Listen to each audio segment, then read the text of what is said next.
satisfied with I'm not fulfilled,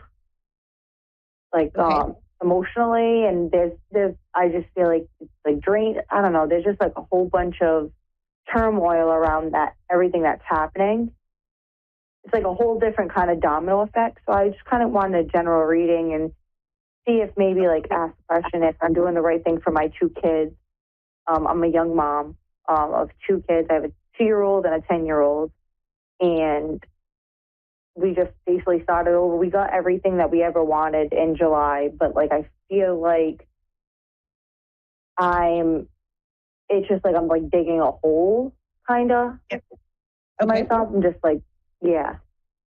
Well, first of all, Ashley, I just want to say thanks for your vulnerability. It takes a lot of courage to just come on and speak so much truth, right? But this is real life. So thank you for that.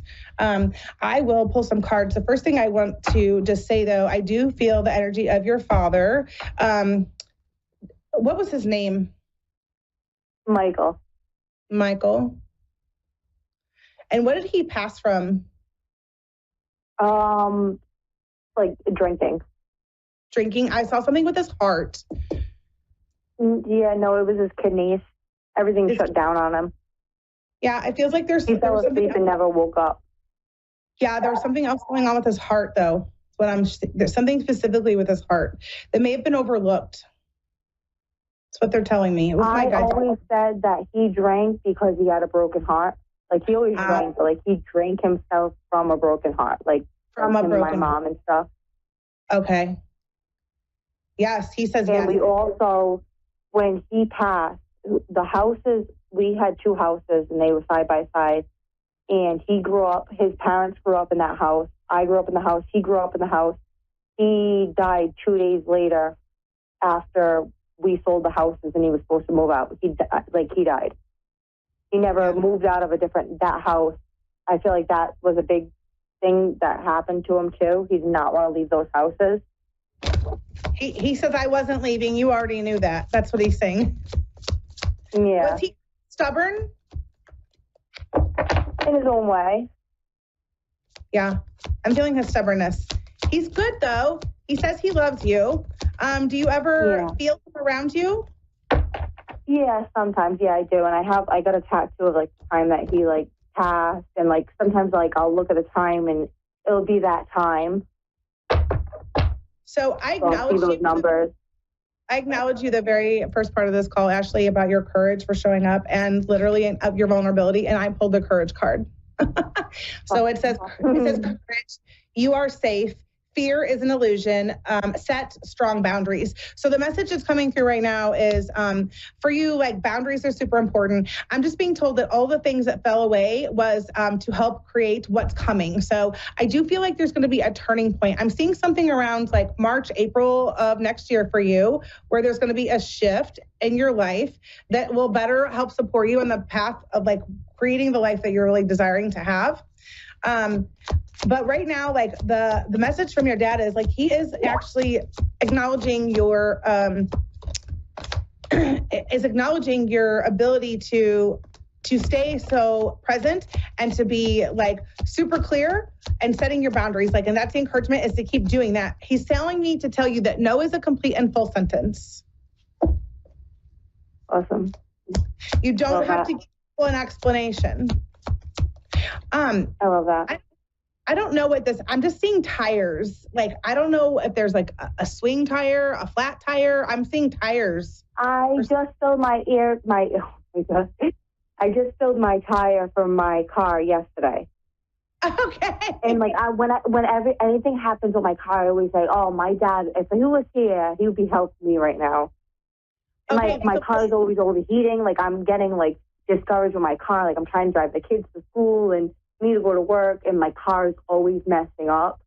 And I always say to myself, my dad would be here to help me if he was still alive.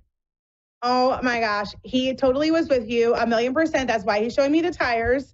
I hands down believe that.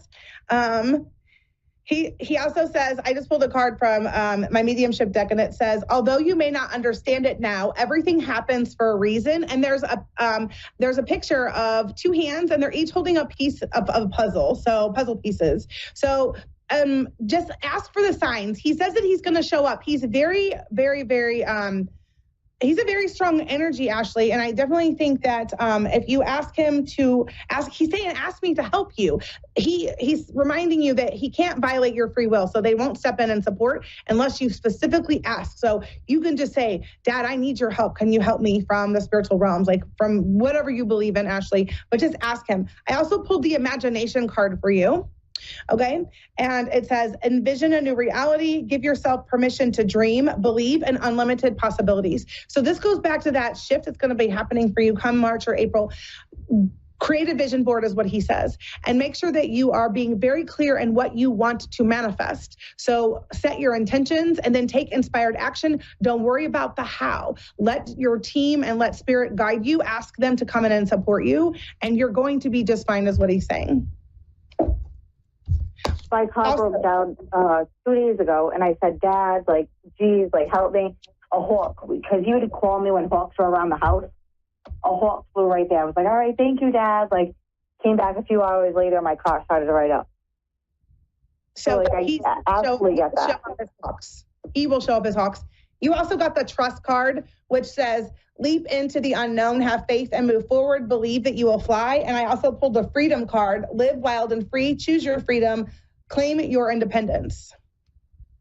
Awesome. So this really is your time. I'm hearing him. He's singing the song Shine Bright Like a Diamond. I believe it.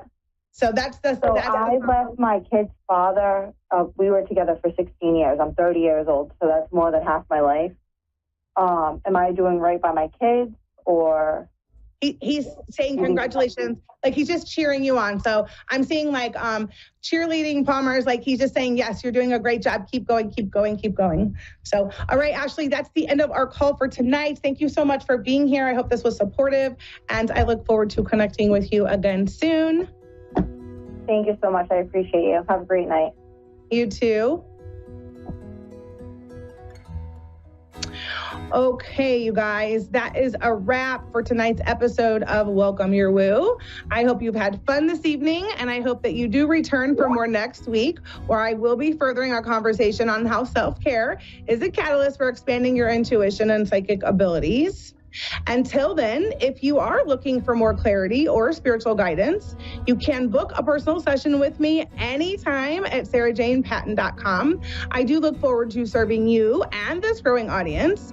Don't forget to invite your friends, because it definitely is just so much more fun when we can explore these things together. And if you'd like to stay further connected and get a closer look at the work that I do, you guys, please come join me in my private Facebook group. It's called Welcome Your Woo with Psychic Sarah Jane. As you can see, woo is my theme. Be sure to tune in every Wednesday night at 10 p.m. Eastern, 9 p.m. Central. Until next time, remember to stay open, trust the journey, and as always, welcome your woo. Bye for now.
Psychic Radio, Earth's #1 psychic radio network, and watching Moonstruck TV, enlightening television. Welcome. Time for Insights with Solaris with Jennifer. Live from Solaris.1. Connect direct. In North America, dial 888-454-2751. In London, 20-3519-2158. In Sydney, dial 02-8488-3147. Or online, contact us through our Facebook page, facebook.com/psychic radio. Or one of our websites, askoneradio.com or moonstruck.tv. This is Insights with Solaris on A1R, the Ask One Radio Network. Hello, everyone. Good evening, good morning, whenever you are. Welcome to another episode of Insights with Solaris, where I am your host, Jennifer, a tarot reader for over 10 years experience. And then I do a multitude of things, but at the end of the day, I'm simply a channel of spirit, providing messages and guidance to those who find me. And as we know for our returning viewers, I always start out with a collective message. And I know this has been kind of an interesting week for a lot of people. Last week there was a lot of changes happening in the collective. A lot of interesting things may have been happening to you, different events. And this week is kind of settling down, but now you're seeing how things are about to change.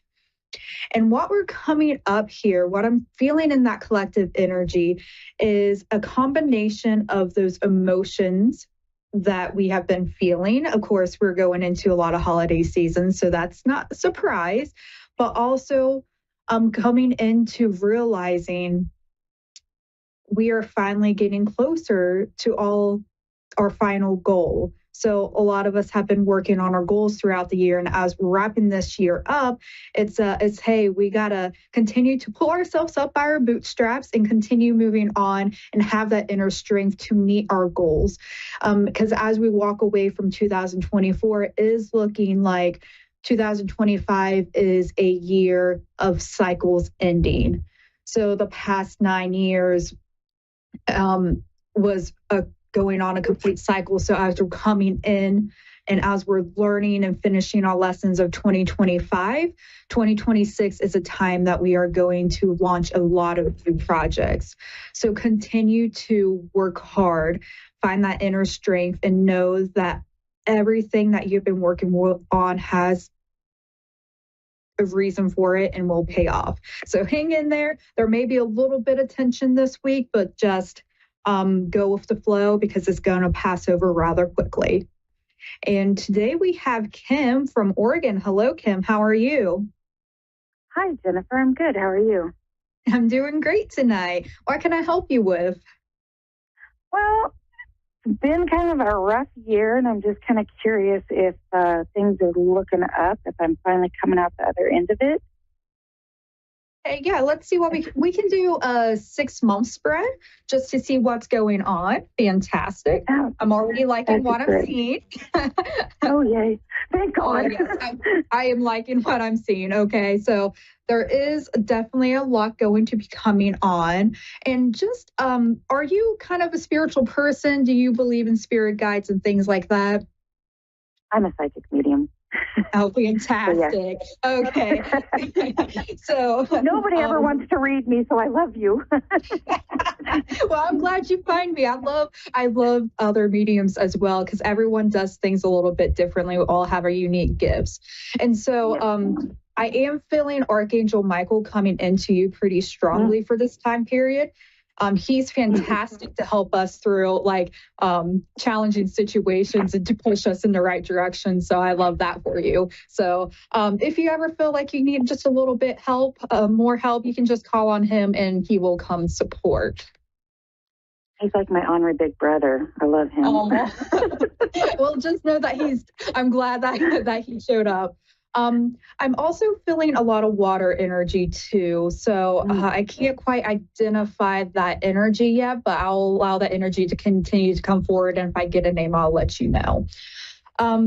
So it seems like in a period you're kind of contemplating things about what to do next, which is fantastic. You're taking that moment. You're still moving. You're not stagnant, but it's like taking a moment and kind of reassessing, which is fantastic because I also see some enthusiasm as we go into the next year. So it's kind of like, okay, I see this. It's the end of the year. Let's wrap things up so I can start the next thing. And I do see a little bit of more romance coming in for you. So I don't know if you have a partner or anything like that right now, but it does seem like you're just going to be more emotionally fueled. Mercury retrograde coming in here, affecting right. But it seems like you're going to find more emotional fulfillment as we go on into the next year, which is fantastic because as we are going in, you are going to be receiving everything that you put out in the world. So as you're going out and you're helping people hold open a door from another person, you may find a $5 bill on the ground. So it's that type of reciprocation that the universe is going to be providing for you. There is a warning to watch your resources. So there may be some time periods coming up where it seems like money is going out as fast as it's coming in. So you're going to want to watch your spending just a tiny bit, especially if somebody wants you to come in and like come on a project with you, like, oh, hey, let's go and do this expo together and we can split like a booth or something. However that works out, just be aware a little bit of any contracts that people kind of want to like bring you in. Also making sure that you balance yourself so you're not overgiving, making sure that your cup is continuously filled so you're able to give and you're able to receive back from them. So it's just that balance coming forward.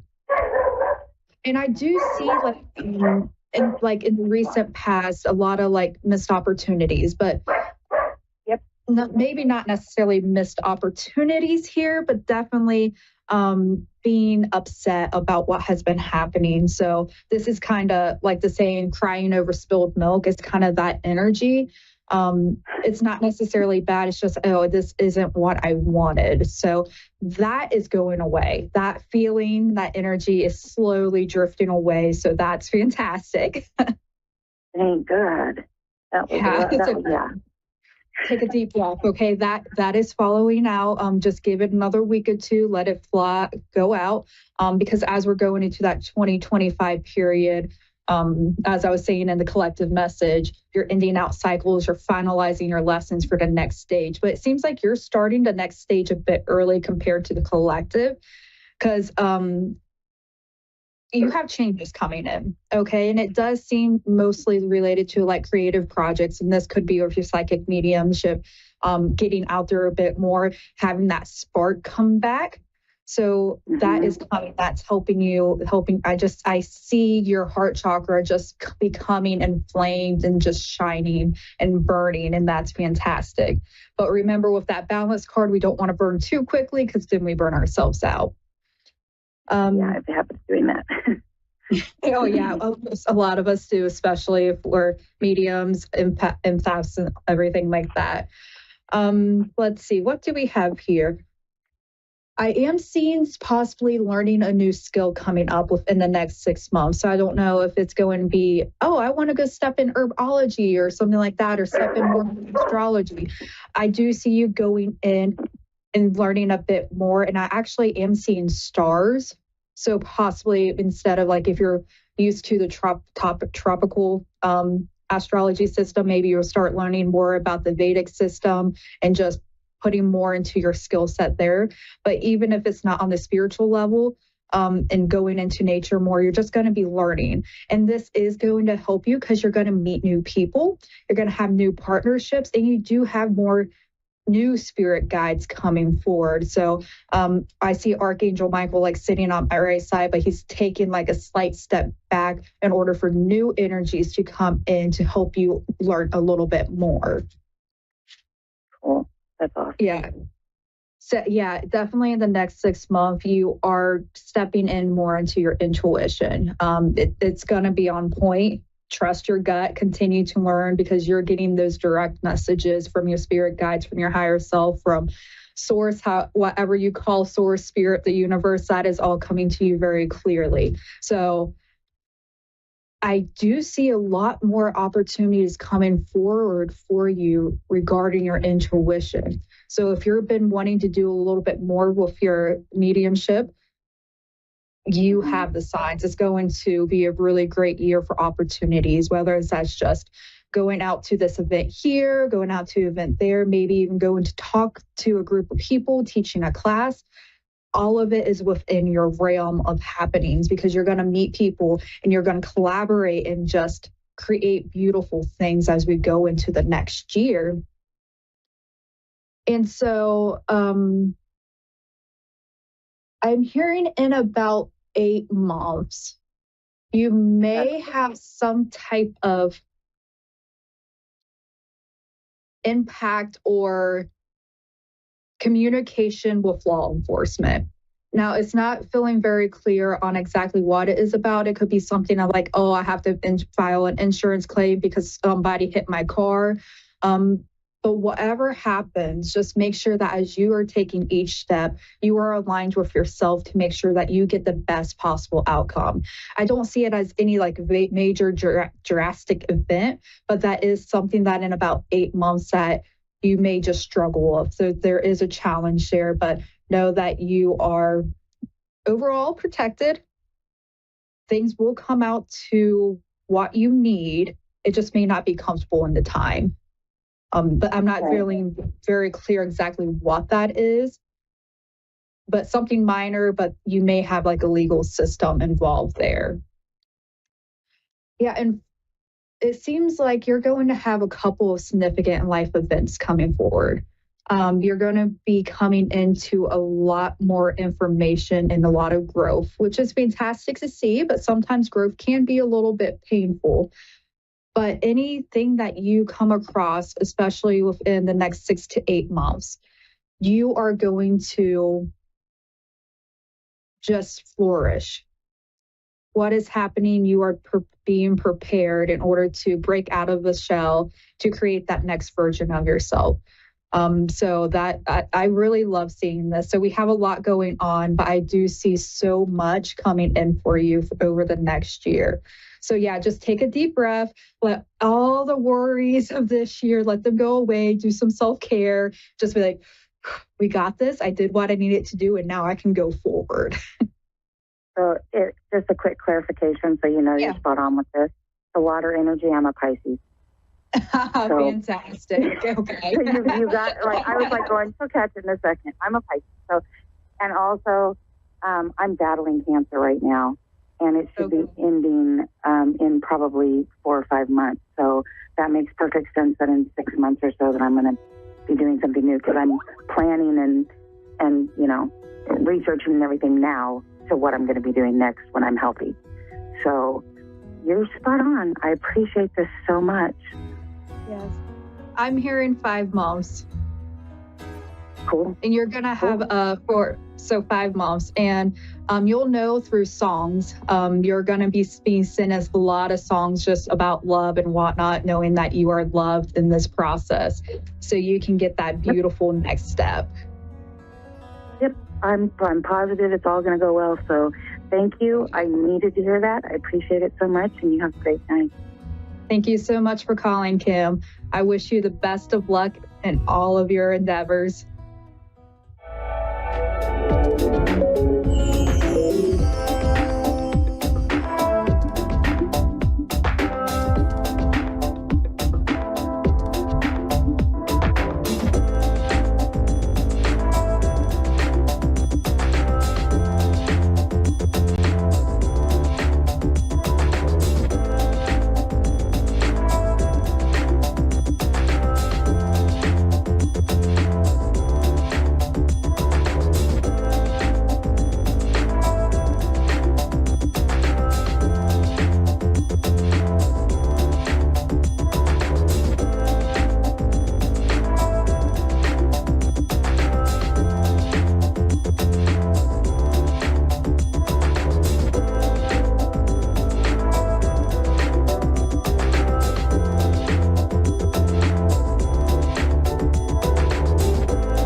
A1R Psychic Radio, Earth's #1 psychic radio network, and watching Moonstruck TV and Lightning Television.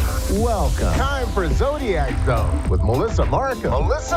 Live from mmastrovibes.com. Connect direct. In North America, dial 888-454-2751. In London, 20-3519-2158. In Sydney, dial 02-8488-3147. Or online, contact us through our Facebook page, facebook.com/psychic radio. Or one of our websites, ask1radio.com or moonstruck.tv. This is Zodiac Zone on A1R, the Ask One Radio Network.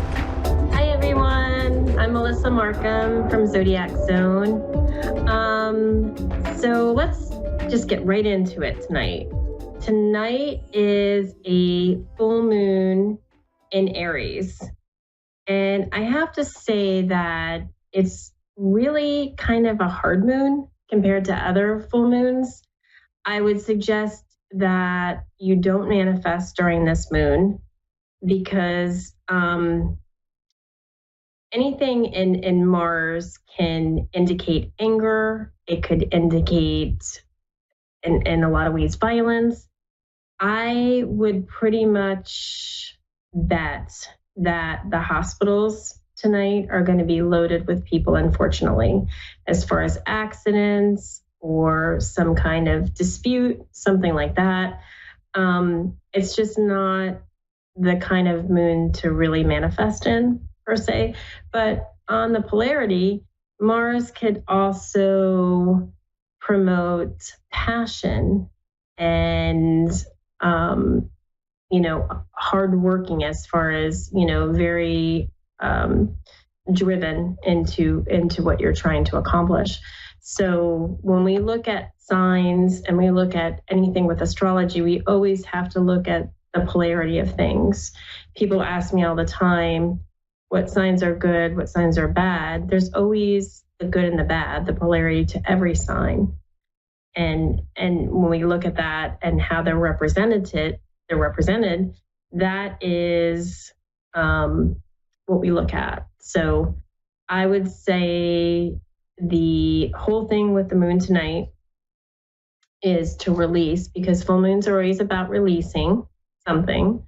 So it's really about releasing things that either annoy you, anger you, you're not feeling passionate about, and people can trigger these things inside of you. So just think about things before you make rash decisions, and always look at the spiritual aspect of things. I just was doing a reading tonight. I told my client, I said, it's always best to look at the spiritual aspect of things, because we get so caught in the human day-to-day things that we have to look at things that there's always a purpose and reason. And people sign soul contracts. So even intuitively, if you're feeling your child, your loved one, your mother, your sister,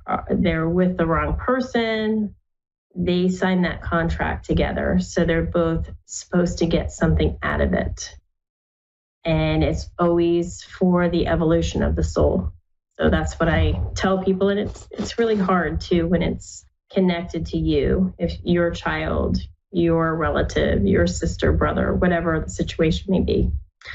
So with that, I would say just, do what I said, as far as just release things that anger you. That is the message with tonight's moon. Oops. Anyway, so let's take a caller. We're going to have Angela from New York City. How are you, Angela? Hi. Good. How are you? Good. Have you ever had an astrology reading? Yes, I have. Okay. So what I am is an evolutionary vibrational astrologer. I'm really going to look at the sole purpose of why you're here and really understand what are some of the aspects in your chart and things that are holding you back from living your best life. Okay. What is your birthday, day, month, year? May 4th, 1980. May 4th, 1980. And the time you were born? I think it was like 10:31. 10:31 a.m. a.m. Yes. Okay. And the city, state? Flushing, New York. Flushing, New York? Yes. Okay. Yep. I got that.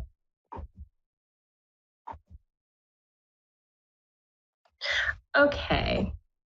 So, like I said, I'm going to look at the sole purpose of why you're here. I would say this. If I look at your aspects, you're a south node in, and I'm sorry, I'll back up. I'm going to look at the nodes, which are elliptical points in the sky. They're very karmic. The south node represents previous lives. It represents early childhood. It represents energy that we already know. And the purpose is to get to our highest vibration, which is the north node, which is the polarity of energy. So you have your south nodes in Virgo in the second house of Taurus, and that rules your money, self-worth.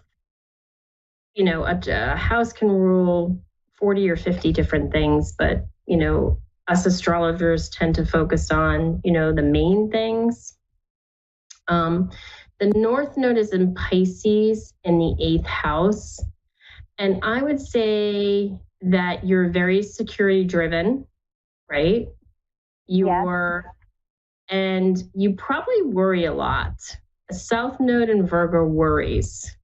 They are considered the warriors of the universe, you know, things. And sometimes it can be useless worrying about finances, worrying about your own, you know, your self-worth. Am I enough? Am I good enough to do these things? You know? So I would say the purpose for you, and there's a very good sign, and it's basically about letting that shit go. And I would have that sign somewhere in your house where you can look at it every day, because it's really about letting the universe take charge, using your intuition, you know, transforming all this stuff that does not work for you anymore, you know, and that is where you're going to find your purposeful activities. You have the sun in the 7th house, so career is very important to you. You have Venus there and the moon there. So I feel like your reputation, all of that is, you know, very important to you. And it's really important for you to do what you love, what you feel passionate about, and to make money, since it's all in Taurus. Your Chiron, when I talk about Chiron, is the wounded healer. It is in Greek mythology. It's considered a small planet or asteroid. It is in Cancer in the 12th house. I feel like, I don't know, it could have been early childhood where you felt not completely nurtured, and you might have been in the most perfect family in the world, but it was some kind of nurturing that you felt like you didn't receive, or something that was, you know, not copacetic with you when it came to that. And also in the 12th house, it could be really having trouble connecting to the universe and source, you know, where it's hard, right? because you're worried about this and that. It's like, I really think that it's important for you to have an altar, have a sacred space for yourself where you can put your things, spiritual things, crystals, things that mean something to you. Have all that information or have that stuff there. Create a Akashic record around it, so you go there twice a day. You go there to at night to decompress, in the morning to feel alive. So, and it's really, like I said, about letting this stuff go that no longer serves you. So maybe tonight, with this full moon in Aries, it's looking at your sense of self and saying, you know what, the stuff that annoys me and doesn't serve me, I'm going to let that shit go. Does this all make sense to you? Yeah, like more like let go of like my past. Right. A lot of like let go of the stuff that because you didn't come here to make money. You came here to let stuff go, to get into the spiritual aspect and to trust in the universe, and to transform. And once you transform you, then you could pay it forward and help others on their journey. Okay. I mean, there's so much more I could tell you, but I mean, we have limited time tonight. I have 2 minutes before my show is over, but a very short show. But I just wanted to give you a tidbit of all of this. And if you ever want to go further, my website is mmastroVibes.com, and we can look at all the planetary alignments in your chart and take it from there. All right. Thank you. I really appreciate it. I'm going to do that tonight. Yep, Very exactly. helpful. Thank you so much, Angela, and you have a wonderful evening. Bye. And like I said, I mean, I just wanted to reiterate, full moons are about releasing things. I tell all my clients, never start anything new on a full moon, never start a business, never start maybe a relationship. It's really about endings, about letting stuff go that no longer serves you. You want to start things more on a new moon. New moon represents new beginnings. So tonight's assignment for all my listeners is to really just let things go that no longer, that, like I said, that annoy you, that no longer serve you, and step into being the best and most productive version of you that you can be. So that's what I wanted to tell you about tonight's full moon. And I look forward to seeing everybody next week. And the whole purpose is to tell everybody what's going on in that week. So thank you very much, and have a beautiful and blessed evening.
listening to A1R Psychic Radio, Earth's #1 psychic radio network, and watching Moonstruck TV and Lightning Television. Welcome. Time for Sessions with Spirit with Gene Rose. Live from Facebook.com/Tarot Readings by Gene Rose. Connect direct. In North America, dial 888-454-2751. In London, 20-3519-2158. In Sydney, dial 02-8488-3147. Or online, contact us through our Facebook page, Facebook.com/Psychic Radio. Or one of our websites, AskOneRadio.com or Moonstruck.tv. This is Sessions with Spirit on A1R, the Ask One Radio Network.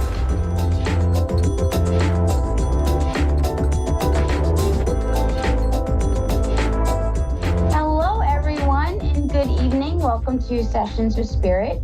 I am your host, Gene Rose.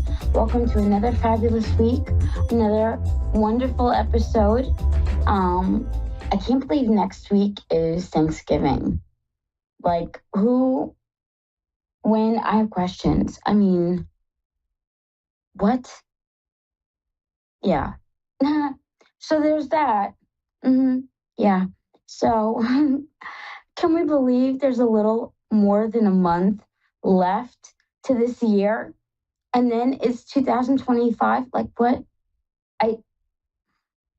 Yeah. So I figured, as always, I would start the show tonight with a couple of cards for everyone, kind of reading as a collective, even though you guys know I hate that word. It's regurgitating Google, and it's a long story, and don't get me started on my soapbox. So we're going to go to the cards, and of course, they are going to say, ooh, the moon. So not entertaining doubts, fears, and illusions. That's going to be something big. However, there are some great things happening this weekend. That is going to refer to unexpected blessings. The second card was the Ace of Cups. And that is, of course, what it is going to refer to. And then the third and final card was the Queen of Pentacles. That can also refer to financial gain. I want to just throw that out there. Queens traditionally refer to gains. Kings usually refer to successes. Specifically, the Pentacle suit, that is going to refer to money and material things. Let's go ahead and pull an extra card. And that was the Eight of Wands. That also can be known as the timing card, 2 days, 2 weeks, 2 months, 2 years, etc., etc. I want to say 2 days. So that would bring us to what? Saturday? So be on the lookout for something fabulous to happen on this Saturday. That would be the 23rd. So yeah, let's see what the weekend has in store. Oh my gosh, I'm excited. I hope you guys are all doing well. I know last weekend we had to fare with the full moon. That was a lot of energy that we were stuck dealing with, and it's going to be okay. I promise. We're almost through. Right now, things should be sort of dissipating. You know, tomorrow's moon is in Leo. Gosh. I am a Leo, of course, in case you guys didn't know. I'm very proud of that. Don't ask me why, but I love being a Leo. I really do. And that's one thing. And now we're in Sag season. So yes, or nearly in Sag season, I should say. We're about to enter into that. So hold on tight. One of my favorite seasons. Up first, let's take a caller. We have Tracy, and she is from Tennessee. Hello, love. How are you tonight? Good. How are you? I'm doing fantastic. What are you up to on this fine evening? Just waiting to see what's in store for me. Oh, I love that. What does Spirit have to say? Okay. Can I pull some tarot cards for you? Pardon me? Can I pull some tarot cards for you? Yes. Oh, awesome. Okay. I like to still ask and not assume, you know. Some people are into them. Oh, no worries. I personally love tarot cards. In fact, I have a couple of tattoos of them. They are not a scary thing whatsoever, I promise you. In fact, some of the bigger titles that are more that like gasp sort of moment, that like death card, the devil card, the tower card, those actually don't mean what we think they do. Specifically, the death card, did you know it does not refer to a physical passing? Instead, it actually refers to an ending of something, but it also points to the beautiful beginning of something new. Isn't that cool? I love that. It is. Tracy is my favorite card in the tarot deck, if truth be told. But let's see what you received. So your first card was the Ten of Swords. Love, in the past, who betrayed you? What was the big disappointment? Oh, goodness. Betrayal in the relationships. Okay. That has kind of left you in limbo, though I will say the Hangman did fall reversed. That's going to refer you coming out of that limbo, which is a very good thing. So are you currently with someone? Yes. Okay. And I take it that things are actually going well? They seem to be. Not just seem, they actually are. Don't let your past play a part in your present or your future. Your future card was the beautiful Four of Wands. That card refers to foundation. Don't let those past hurts, those past disappointments be that foundation for this connection. Does that make sense? Yes. I pulled an extra card for you, and you did receive the Queen of Swords. That card is going to be all about staying logical. So not feeding that conflict, whether it's internal or even external. It doesn't matter. You don't want to feed the flames. Okay. I know that could be sometimes difficult to do. I pulled an extra card for you, and it was the beautiful Ten of Cups. That card is about a sense of completion. It also is about a happy ending. And I'm not one of those readers that is a yes reader, so I'm not going to tell you what you want to hear.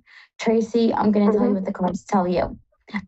So what they're saying is that if you stay on this path and you continue on with this person, it is going to lead you to happiness. But you cannot, my love, let the past play any type of part or anything in the relationship. So don't be sitting there waiting for the other shoe to drop. Okay. Okay? Makes sense. Yeah, I know that's sometimes hard to do, but trust me, it's going to definitely be something that you want to embrace. Okay. Okay. Right, love? And do you see anything as far as job and home coming, like a steady job and a good home foundation coming? I feel like within the next 6 months. kind of got uprooted in the next 6 months. Yeah. Everything is gonna be like like a domino effect. Like one blessing is gonna lead to another, which is gonna lead to another, which is gonna lead to another. Think opportunities. You're entering into a season of opportunity and possibility. But it is going to be up to you to not be distracted from your past. And that way you can embrace the possibilities that are in front of you. Does that make sense? Yes. So one other question. The job that I'm at now, should I continue with the longevity there for now, do you think? I would. For the time being, I definitely would. Okay. And then we're in like a extended stay right now. Do you see something happening within the next couple of weeks or a week? Couple of weeks. A couple of weeks? Mm-hmm. Yeah. Okay. Yeah. Okay. Don't be discouraged though. What the energy you put out is going to be the energy you get back. So I want you to be expecting. And I want you to literally be like, it's going to come any minute. Like the call is going to happen any minute. Okay. I can do that. I thank you. You're very welcome, love. Tracy, you have a wonderful night. Hey, you too now. Take care. Love and light to you. Oh, love and light to you, doll. Thank you. Bye-bye. Bye-bye. Oh, what a wonderful reading. Oh, up next we have Sally. Hey, Sally, you're out in Cali. Oh my gosh, I'm from New York. How are you doing? I'm good. How are you? Good. What are you up to tonight? It's raining out here. Is it? Oh my God, it's been really cold. Before it was snowing here. Can you imagine? Oh, wow. I can't. I'm not ready for it. I'm not. Sorry. I'm definitely not ready. Love, what are we reading on tonight? Well, I'm currently pregnant, and I was the baby daddy left me, so I'm just trying to see where, like, if I'm gonna ever have like a family together with him, or like where my future's gonna end up with the child, kind of. As far as like feelings are. Let me pull some cards, because what my first go-to is gonna be. I just want to see if the cards confirm it.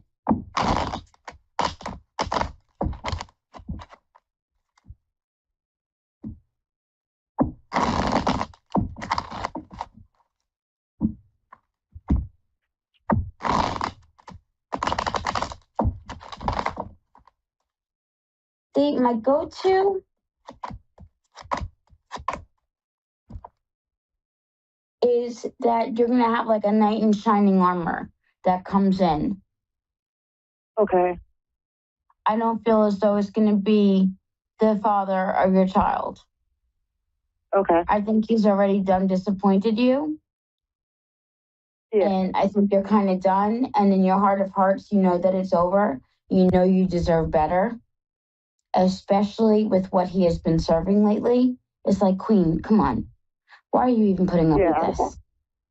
You know what I mean? No judgment. Yeah, he was even abusing me like during pregnancy and stuff like that, so I shouldn't even want him around. Hey, Sally, like, is it worth it? Is it worth it, baby? Yeah, it's not. You know what I mean? Yeah, I gotta focus on it. Like, I was crying a few months in and out because, like, I don't know if it's her attachment scientifically to her father or if it's my emotions. But it's like I was crying because everyone wants a picture perfect family, you know? And like this guy, he told me he wanted everything with me, and then when I got pregnant, he kind of just up and like blocked me and everything. And now I'm trying to get a restraining order on him. So love is gonna come when you're not looking. Okay, and you think me and my child will have a good life? Like, oh yeah, when she's born, she's supposed to be on born February 14th. The two of you are gonna be like best friends. Now, I know, I was told that was the unconditional love I'm looking for, you know? Because some people look for it in men, but when you have a kid, it's different. You will definitely have that. And I can understand what it's like to have a child in hopes that you receive that unconditional love. You know, someone that'll truly love you no matter what. I can tell you right now, you and your child are soulmates. I do not throw titles around lightly, and I want you to know that. It's not just a romantic partner that could be a soulmate. It could be a grandparent. It could be a child. It could be a sibling. You, right now, are carrying your soulmate. That is not something that everyone gets to experience. Yes. I think you and your child are going to be super, super tight. Yes. I would record every little moment, down to cravings, down to everything. You're going to want to remember it all. Yeah. Don't worry about if the makeup is done. Baby app trackers, and I write in like the notes when she first moves around and stuff like that. So I have 2 more months to go, and her name's Anissa, because I'm a shaman, a Peruvian shaman, and I used to do magic and stuff like that, and all the above, like Enochian magic, all types of stuff like that. But I named her after the herb anise, because anise is used for protection and magic. So I came with the name Anissa. Her name's protection. Yeah. That's beautiful. Yeah. Thank you. Oh my gosh. Well, God has blessed you. The cards, I love the cards. The first one was the 3 of Pentacles. That's all about teamwork makes the dream work. I feel like you and your child, That's going to be the team. The knight in shining armor, they're going to come later. And they're going to come when you're not looking, just so you know. Okay. The next card is judgment. You got to make that decision that you're ready to do this on your own and that you completely and wholeheartedly wash your hands of him and being completely done. The next card is the high priestess. I had no guidance today, and then my son was like, do Bibleman. You know what that is, right? Like when you open the Bible and pray to God and ask for guidance. I do tarot, but I haven't done tarot in so long, so it's kind of iffy when you have all these emotions going. I'm not supposed to do tarot like that. And I did Biblemancy, and so far I got that God is going to put his wrath on him. It literally said that throughout Jeremiah 48, and it was talking about how God's wrath will come after him for the decision that he's done and did. So, and it says that anyone around him will feel the wrath too, so I don't want to be around that. No, I wouldn't either. I mean, there was judgment, then the high priestess, so things being revealed, things coming to light. The Two of Pentacles, I feel like that refers to you and your child. And then the Death card. Now, the Death card, I know the Death card is one of those cards when you mention it, people are like, oh, and they think that it refers to physical passing. It does not. It refers to an ending followed by a beautiful new beginning. I just don't feel as though that new beginning is going to be with him. The new beginning is going to be with somebody completely new. But you got to put an end to this completely. Like there's an ending to the relationship and a new beginning with the baby, I guess. Yes. Yeah. Because she's going to take all my time up. She is. So, so I don't want to you're right, I'm not looking for it. I don't want to get my mind tangled up with distractions with other men. Because today's society, like women and men are hard to find the real rare ones that stick by your side and actually care. So I don't really have friends and all that. It's hard to find real people, and I tend to stick to myself. Very introvert, intuitive, stuff like that. Definitely. Oh my God, love, you need to follow me. We have to keep in touch. We really do. Okay. You are so much like me. It's like, oh my God, I swear, I feel like I'm listening to myself. Like introvert, it's like, yes, you check all the boxes. I love it. Yeah, follow me if you want. But please, and I would love, especially when the baby comes, like I would love I can show you pictures of the baby and stuff like that. Oh, I would love that. I go back on the second, and I get to see that I'm going to get the 4D and 5D images done. So I really get to see her. That's amazing. So far, I can tell she has my nose and everything. My genes are very strong. My grandma's from Nicaragua and Mexican, and my mom's from London. So I got a weird mix. Wow, that's beautiful, though. Oh my gosh, that is so beautiful. Yeah. Well, thank you for taking the time out to read for me and give me guidance. I really needed it. I was stuck. I'm tired of crying over make-believe fantasy, you know. You're very welcome. It was definitely my pleasure, you know, and I definitely look forward to hearing from you and getting those updates. Yes. Okay. Follow me on Facebook or I'll follow you back. Just send me your name or send me your name and I'll follow back. Okay, love. All right. Thank you. I appreciate you. Maybe on night feels much better. Oh, thank you, love. Love and light to you. God bless you. Thank you. Love and light too. to you. Good night. Good night. Guys, we are having a fabulous show tonight. Oh my gosh, it is going so well. I think with the rest of 2024, what should we expect? Let me pull some cards on that. And again, this is sort of for everyone. You know, if it resonates with you, definitely pull from it. And if it doesn't, that's okay too. But with a month and a half, this is not a lot of time. I mean, less than 6 weeks. And it'll be a new year. Oh my gosh, I can't believe it.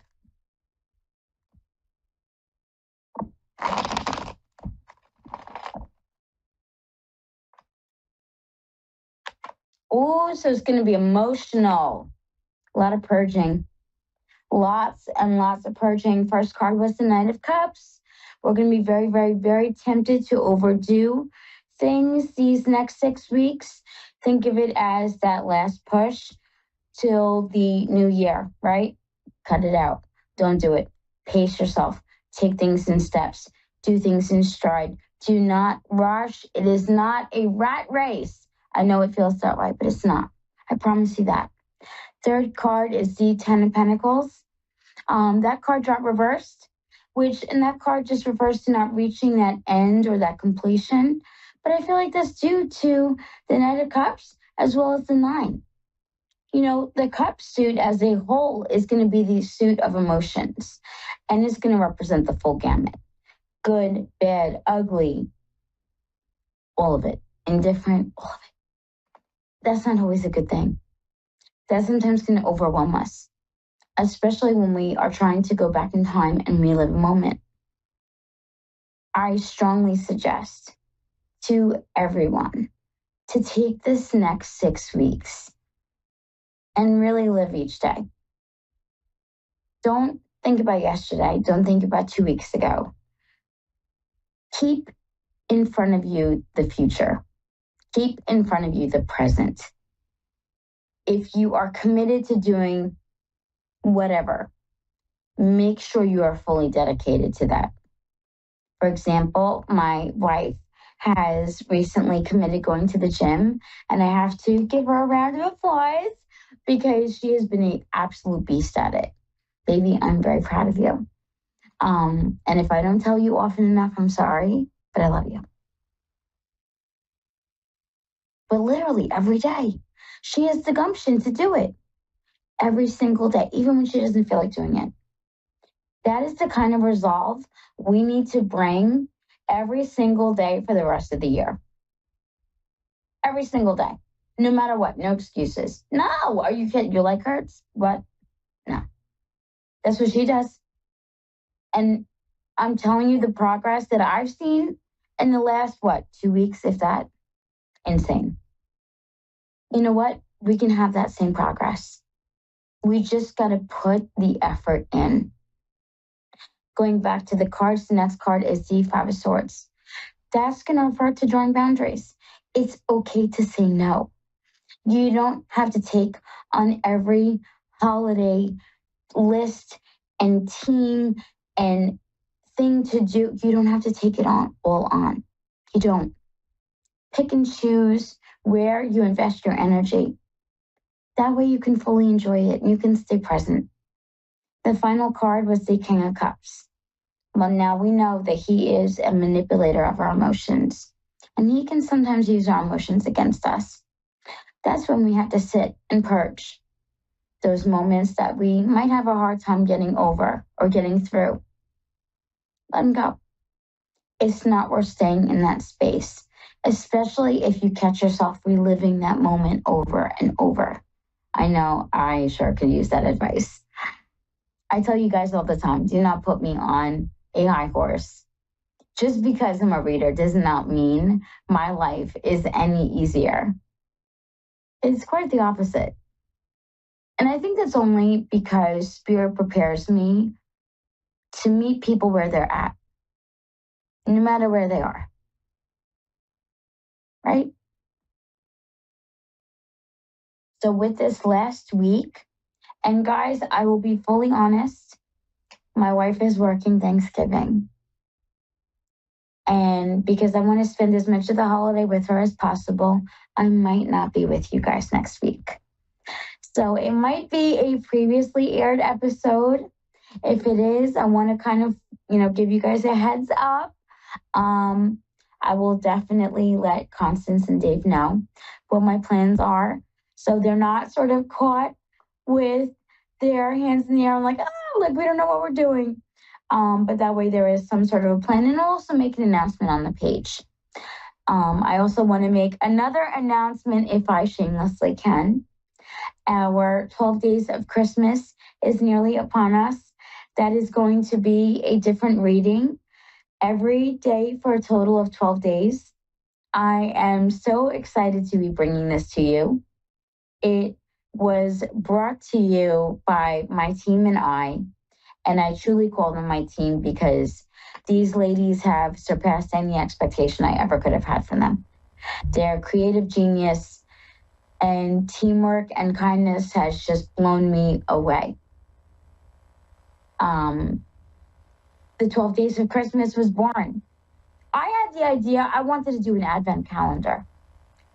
And we were throwing it around, and before I knew it, let's do 12 Days of Christmas. Boom, that's it. What it is 12 days worth of readings. There's a different reading for every day. It is $120. That's in USD. And it starts December 13th. So there's still time to get in. Just contact me on the page below, which is Tarot Readings by Jean Rose. That is on Facebook. You can also reach out to me on TikTok at Mrs._Stiggy, STIGGI, or Tarot by Jean Rose. So I'm kind of all over the place, guys. Yeah, we're even on Insta. So check me out over there as well. Of course, Tarot by Jean Rose. Guys, tonight's episode was so heartwarming. You know, I always love reading cards. Thank you so much for joining me. I really, truly hope that you enjoyed this as much as I did. I think to sort of end our episode tonight, if you guys will join me in some gratitude, especially with Thanksgiving being next week. I know that lately we have tried to do this every morning in my lives. And let me tell you, if you start and end your day with this, it is a game changer. And it could be something as simple as recording 3 things that you are grateful for. And do it when you wake up in the morning and do it before you go to bed. The reason why you want to do it before you go to bed is because you want to end your night on a good note. So that's why it's important to do at night as well. So I definitely am grateful for all of you. I am grateful to be doing the show. And lastly, I am grateful for my beautiful wife. It's just wonderful, you know, to be in this position, if you will, and to be able to give these readings and to reach out to all of you. Guys, I thank you so very much for joining me week after week and tuning in. It really is an honor, and I appreciate all of you. If you guys are interested in a private session with me, feel free to contact me below at Tarot Readings by Jean Rose. That is on Facebook. You can also contact me on Instagram at Tarot by Jean Rose, or email me at tarotbyjeanrose@gmail.com. Try to make it as simple as possible. Guys, this has been wonderful. If I don't see you next week, have a beautiful Thanksgiving for my U.S. watchers. And to everyone else, have a beautiful and wonderful night. It was an absolute pleasure, as always.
Psychic Radio, Earth's #1 psychic radio network, and watching Moonstruck TV, enlightening television. Welcome. Time for New York City Celebrity Psychic with Perry Lyons. Perry Lyons. Live from PerryLyons.com. Connect direct. In North America, dial 888-454-2751. In London, 20-3519-2158. In Sydney, dial 02-8488-3147. Or online, contact us through our Facebook page, facebook.com/psychic radio. Or one of our websites, askoneradio.com or moonstruck.tv. This is New York City Celebrity Psychic on A1R, the Ask One Radio Network. Hello, darlings. Happy holidays. Hello, my cherished ducklings. And I hope you're doing beautifully. I hope you're happy and healthy. And I thought, if you don't mind, I'd quickly start off with a little Christmas carol because I'm feeling very Christmassy. My new housemate's coming soon, so I'm very excited about that. And I'd like to send love to all of my friends out there, like Jennifer and Nancy and Katerina and all of you, because I love you very much. All right, ready? Just a brief Christmas carol. Silent night, holy night, all is calm, all is bright, round yon virgin mother and child, holy infant, so tender and mild, sleep in heavenly peace, sleep in heavenly peace. So what I wish you this year for Christmas is heavenly peace. And for Hanukkah, which starts on December 21st, and Kwanzaa, and winter solstice, and Festivus for the rest of us, and all of that. So usually Christmas, it's time to tell ghost stories. That's an old English, like Victorian tradition. We'll do that next week, right before Christmas. Tell you a couple of true ghost stories. Woo woo. So stick around for that. And I'm sorry I couldn't find my Santa hat. I don't know, maybe the cat ate it. Although I don't have a cat. Maybe the parakeets ate it. So I'm about to do our traditional psychic tarot weather, which is just like regular weather, except less damaging to crops. Speaking of regular weather, it has been a little rainy out here. I want snow. So I was very happy when I picked these cards today because they're exceptionally good. So as we know, the first card is the beginning of the week, which is now. Second card is the middle of the week, which is like the weekend. Third card is, the rest of the week until next Wednesday when we start it all over again. And so the first card, and forgive my nails, I've been doing I make resin epoxy jewelry, and it gets on my fingernails and I look like I'm in the last throes of something, but I'm not. But anyway, so the first card is, you might be feeling a little overwhelmed. I don't know about you, but whenever it's Christmas, it always seems like it's like I need 2 more weeks no matter what day in December it is. So if you're like me, you're wrapping things and addressing things and wishing you'd sent your beloved brother in England his wonderful gift a week earlier. But this is a card of feeling a little overwhelmed, but this is short-lived. I mean, the guy is holding a whole bunch of sticks, but he hasn't fallen over yet. So, woo! But the next card is really nice. I don't know, maybe you're getting Christmas checks, but you've got a new cycle of prosperity and abundance coming in, which I am very psyched about for all of us. I think that's great. Who couldn't use a little more prosperity and abundance? And speaking of which, if you want to have a reading with me, I'm having a sale. So you can contact me on Facebook at Perry Lyons, PERILYONS. And I'll tell you about the sale for private readings. They're not cheap, but they're not as expensive as they usually are. Anyway, so this is a time of like abundance and feeling prosperous and happy. And then the last card is, I love this card. and this is for all my single friends, including me, a big love is right around the corner. This is when you get the Ace of Cups, it's either the return of an old love. Oh, hi, Lisa. Oh, Freehold, New Jersey. I'm from Rockland County, Richland, right where Freehold is. I'll be with you in a minute. Oh, and Lisa, while you're waiting, I'd like you to breathe in very deeply twice, and then blow out through your mouth like this, like you're blowing out a birthday candle. It stimulates the vagus nerve, not the vagus nerve, which is where you wake up in a hotel room with 3 exhausted sex workers, a number of empty alcohol bottles, and wondering what you did with the last decade. But enough about my personal life. Okay, the vagus nerve is the one that regulates the central nervous system. So this is a card of just happiness, often a card of a new great love approaching, or if you're in a relationship, the reaffirmation of that love. It's also a card, I think everybody's going to have a wonderful holiday. And certainly the stars are aligned for that. The moon is in Taurus today, so if you're a Taurus, the next couple of days are really kind of lucky for you. They're what I call green light days. If you're a Libra, just hunker down and wait till it goes away. So that's about it. So that's the psychic weather, tarot weather.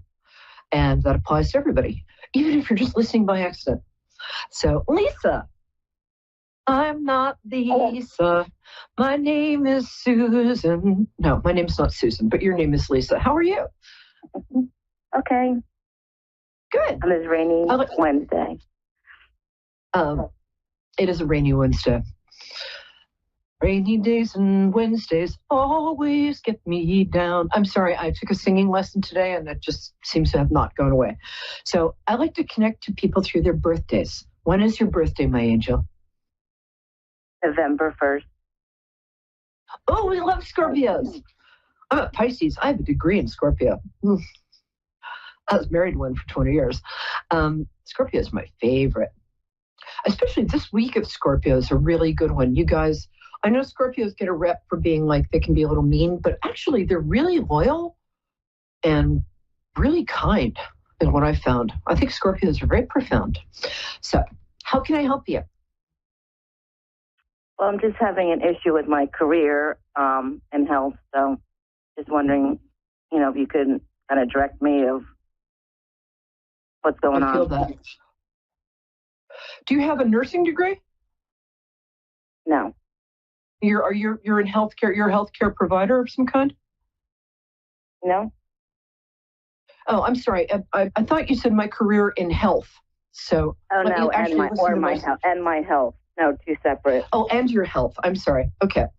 I was wondering because my guides kept saying, "No, idiot, that's wrong," and I'm like, "What?" She said she was in health. So, Oh, you're a very good administrator. You're a very good people person. You're in a difficult position at work because it's kind of an a-hole working with you. Who is that? It feels like you have a difficult boss or coworker right now. Feels like you want to get the hell out of there, to be honest with you. But okay, is that correct?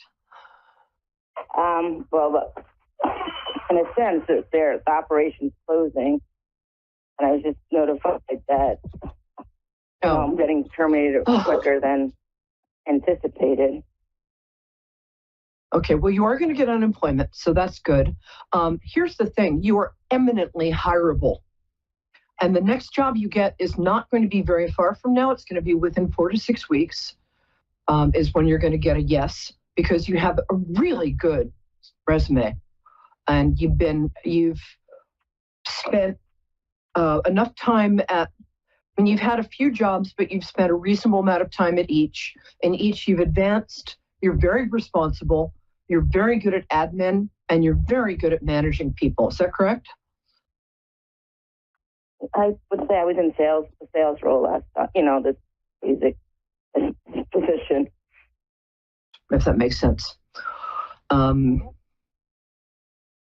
see. Hold on. Let me see what I'm getting for you. You'd also be very good in any industry to do with wellness, beauty, cosmetics. So where you're not necessarily doing the selling. Oh, Hi, Lorraine in Ontario. I'll be with you in a minute, but we're hanging out for a couple minutes because I'm hanging out with Lisa, but I'm very glad you called. So just stay there and breathe deeply. I'll be with you in a minute. So, Lisa, I hate to say this because I know you want to get out of sales. If you ever decide that sales is your thing, you'd make an incredibly good car salesperson. I don't know why they're telling me that, and that sounds like my version of hell, but you make a lot of money and you do have a great personality. But if you want to get out of sales, there's almost, right now, every industry is looking for people who have a proven track record, which you do. Am I right? Yes. Yeah. You have high recommendations from any place you've worked.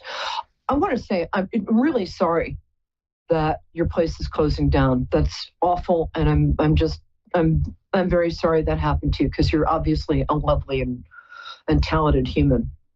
Okay,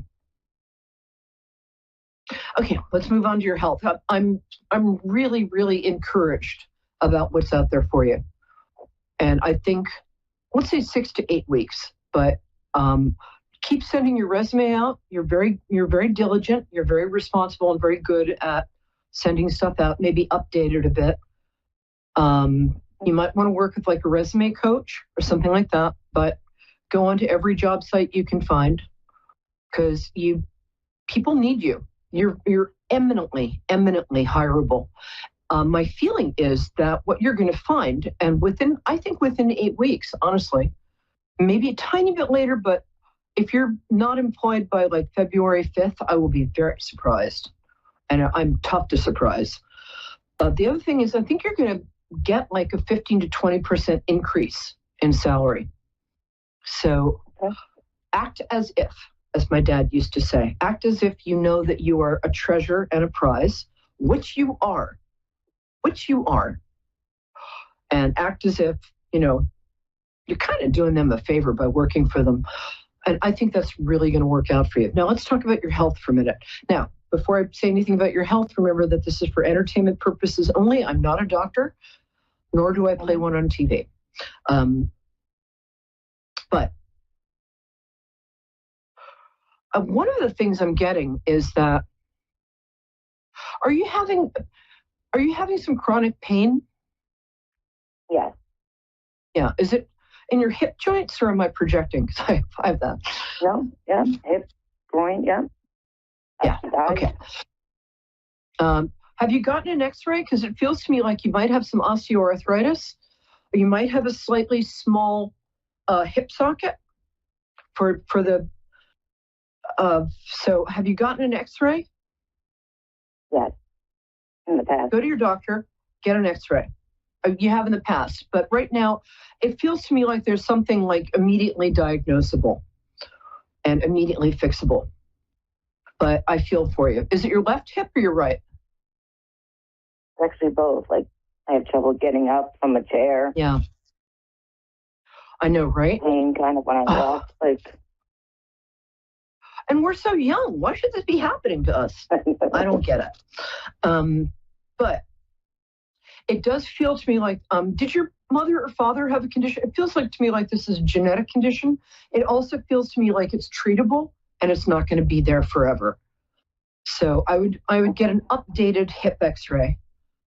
In the meantime, maybe take some supplements like glucosamine and what's that CoEQ enzyme and some fish oil. They're very good for sort of oiling the joints, but it just feels to me like it might be osteoarthritis. And in any case, go back, see your doctor if you can get an appointment in this century, and get a hip x-ray because that'll clear everything up. I don't think you're going to have a hip replacement if that's what you're worried about. I think this is treatable without doing that. Does that help at all? It does. But just like they thought I had fibromyalgia as well, which is like a whole body all over pain syndrome. Oh, yeah. No, I feel that. But it is all over pain. I get that. But the other thing I can recommend is it's mostly in your head. Oh, your hip. Okay. No, my hip. Hearing. My hip and the thigh. Yeah, that's what I was getting. That area. Yeah. That's what was radiating out. So if I was right about your hip, I'm right about your job, baby. So let me know what happens, okay? Because I have huge belief in you. I think this is going to be a very good year for you. I really do. And I'm kind of glad you're out of that place. I don't think they appreciated you.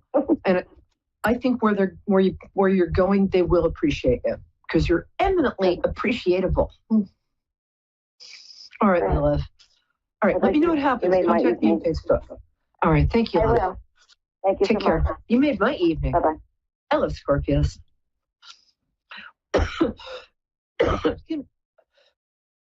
Miss Ontario, where are you? I'm right here. Hello, darling. I'm sorry, tell me your first name again. Lorraine. Oh, Lorraine. Oh, I love that name. Sweet Lorraine. Thank you. You have your own song. It's such a movie star name. Okay, my darling. I like to connect people through your birthday. So when's your birthday? July 20th. I'm a Cancer. Yay! What Pisces? I love Cancers and Scorpios. Yay! And July 20th is I have a lot of good friends. That's a great day. We like you. How can I help you, my angel? I have a few questions. First one is finances. Oh, you and me both.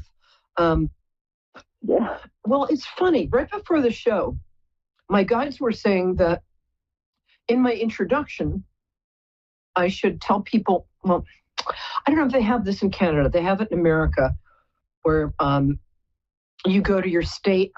If they have it in Canada, look it up because there's some money somewhere for you. It feels like either an inheritance or a payment you never got. In America, we have this thing where you go to the state government website and you go to the comptroller and you look for unclaimed funds. And my feeling is, I don't know if you have unclaimed funds in Canada. It should be completely free. You're not going to pay anybody for it. I feel like there's some unclaimed funds waiting for you because before, as I said, before the show, my guides were like, unclaimed funds, unclaimed funds. I'm like, what? What? It's Christmas. Saw it off. I've never heard of that. So, yeah, just write down unclaimed funds and then do a Google search for Canada. Or if you've ever lived in the States, look there too. But I feel like there's something there waiting for you that you don't know about. That's one thing. The other thing is, are you working right now? I am. Okay, I'm self-employed.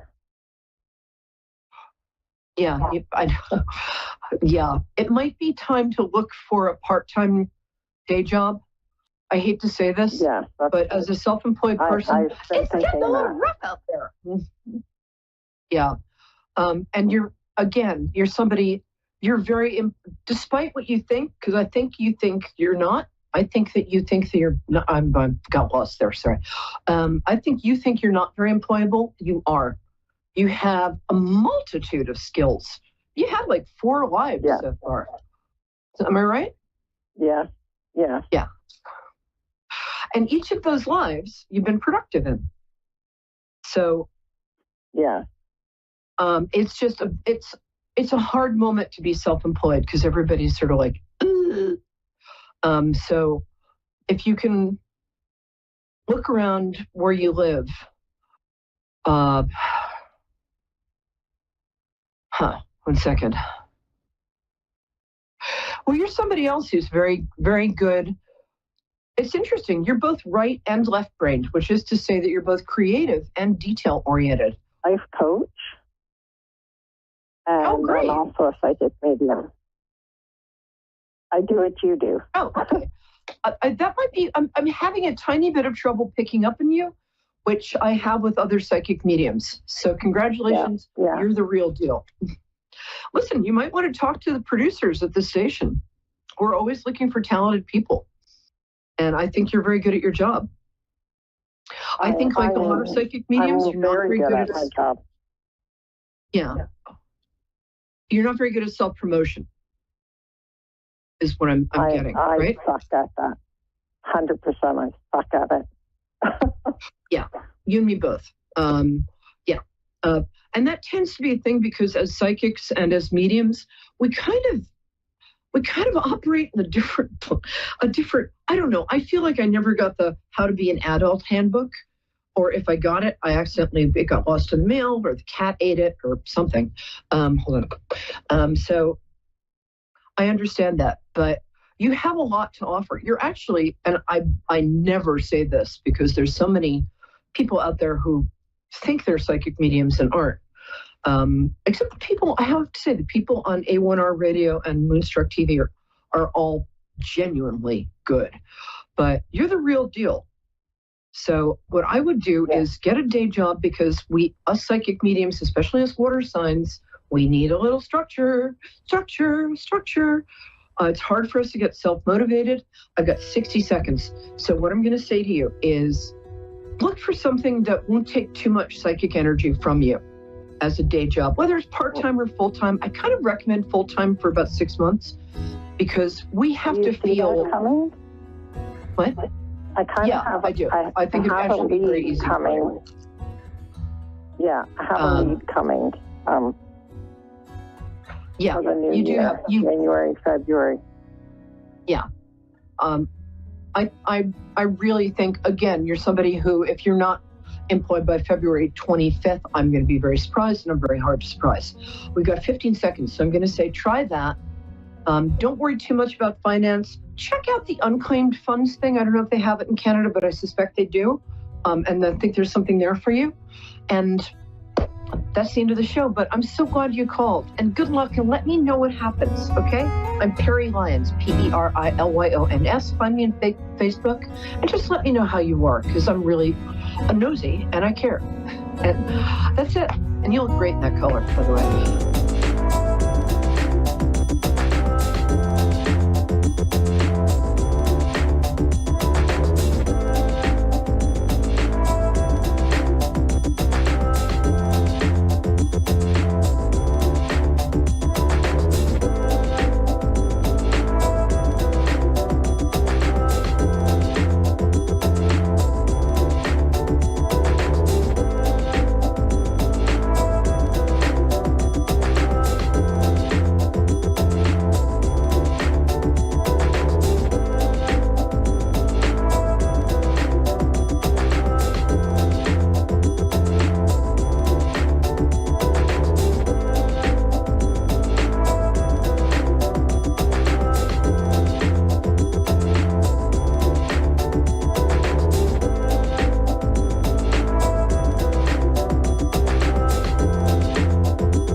Psychic Radio, Earth's #1 psychic radio network, and watching Moonstruck TV and Lightning Television.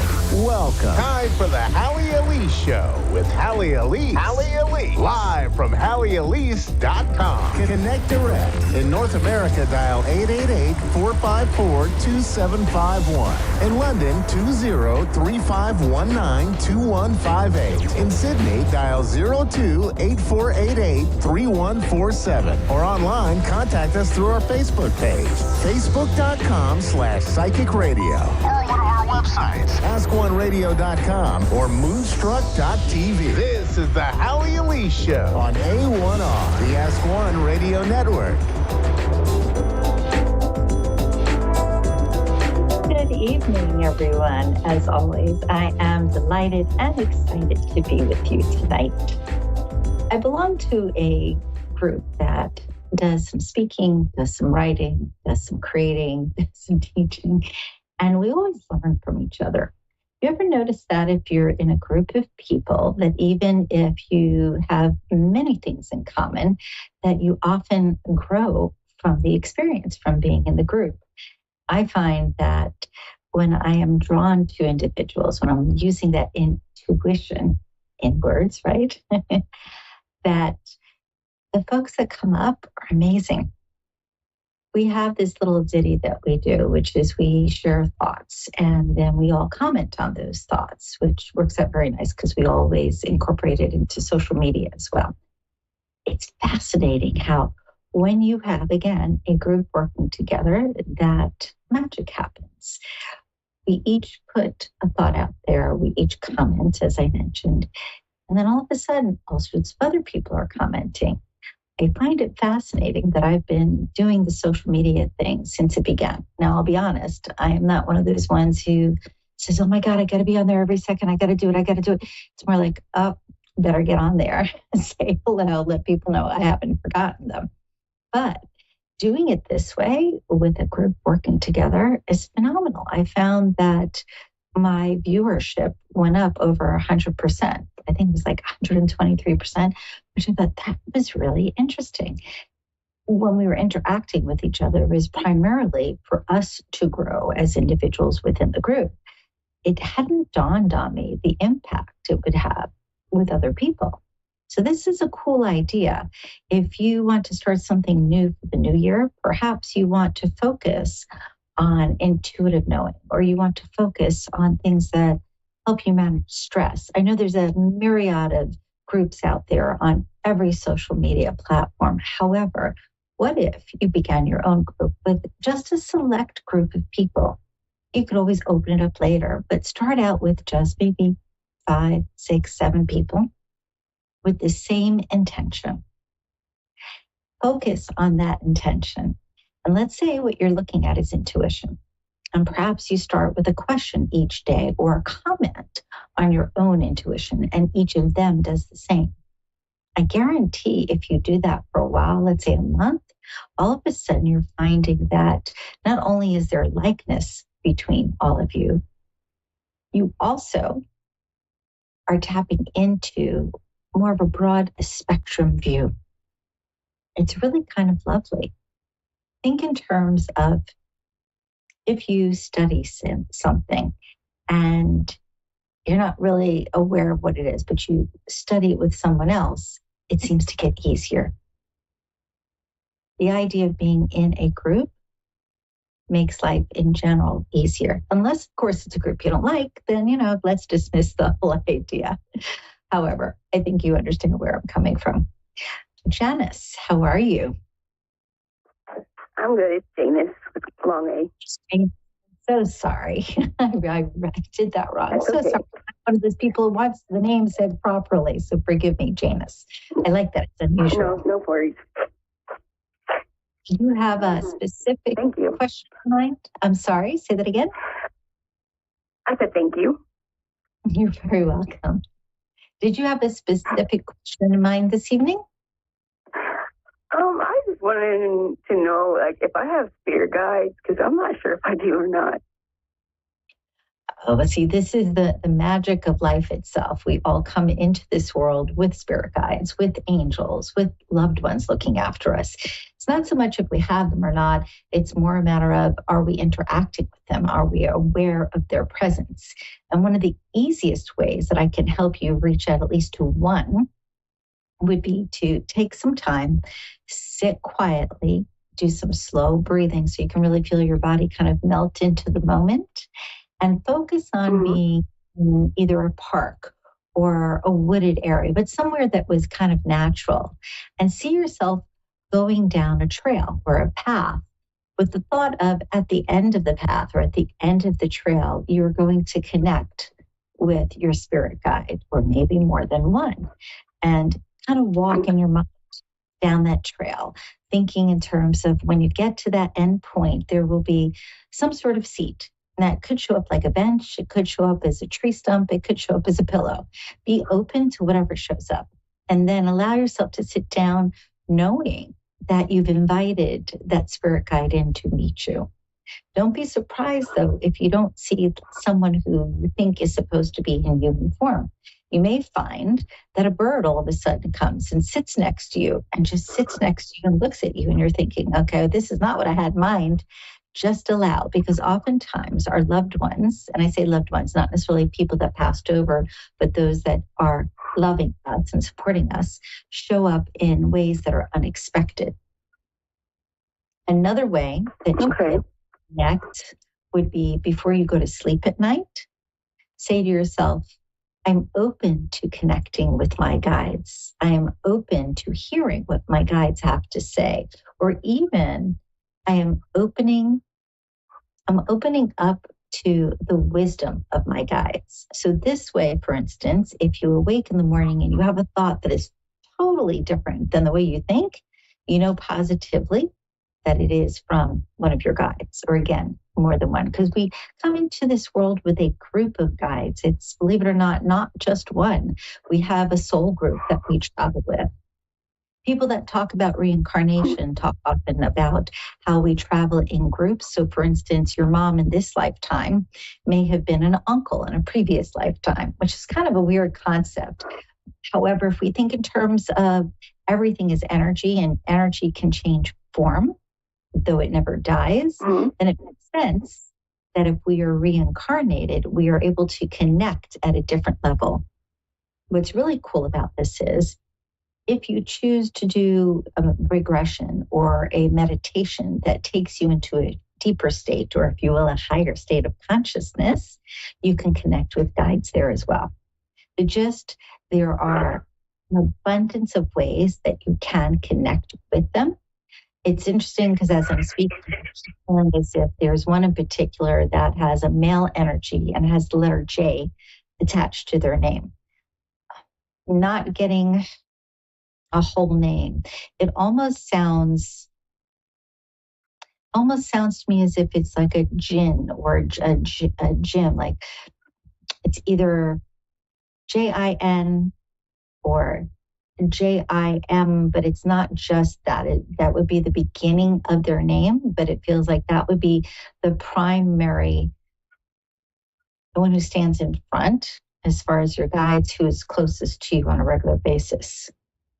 But it's not Jim, it's in, let's say, an American name. This would be something odd like Jimboni. It sounds weird. I'm trying to grasp this and I'm only getting a piece of it. So again, it's either JIN or JIM. It's not JE, but JI. And okay, because I'm getting this, I'm going to simply say that this evening when you go to sleep, definitely use one of the sentences we were just talking about and make it real clear in your mind that you are open to receiving information. Now, whether you're saying I'm open to hearing or I'm open to receiving or I'm open to remembering, whatever is most comfortable for you, but definitely get to a point where before you go to sleep, you kind of get to that in between where you feel like you're starting to nod off and make the statement to yourself that you are open to connecting with your guide. Okay. Okay, so this is something, again, it's fairly easy, believe it or not. It just sometimes takes practice. Sometimes you'll connect like this. Other times you'll find that, you did it for 5 days and you still haven't had any results. And all of a sudden on the 6th or 7th day, you're like, wow, all of this information came in. I really know this individual, this entity. So can I ask you another question? Because I have a hard time meditating. Would that make it harder for me to do that? Okay, let's clarify a little bit as far as meditation. I have a question that will help you understand meditation a little better than what I get you're thinking of it as. I feel like you're thinking of it, you totally eliminate all sounds, all distractions, and you go into this beautiful deep state of peace and relaxation, right? Not yes, all this. ma'am. Yeah. All right. What is it that you do that you find that you're just relaxed? Perhaps it's you're walking down the street and you realize you went 3 blocks further down than you expected and didn't even realize it. Or you're something and an hour went by and you thought it was only a couple of minutes. What is it? Think for a moment what it is that you do that puts you into that space of like not realizing time? Listen to music, maybe. Okay, perfect. Then give some thought to which music puts you into that place where you can listen to it and you're just kind of there and you're enjoying, whether it's because it's real quiet or because you're dancing, it doesn't matter. But take a look at how that makes you feel. Usually in that state, it's simply an altered state of consciousness. People assume that when you meditate, you have to be like the yogi on the hill, perfect clarity, perfect peace. I got to tell you, it's really hard, even for someone who's a seasoned meditator like I am. I've been meditating since I was 5. So it's not exactly like that. It's more a matter of that. Like quiet your mind, shut your mind off. Right. But it's not because you're forcing it to go off. It's because you're distracting yourself with something that you are enjoying. So again, you're thinking maybe music.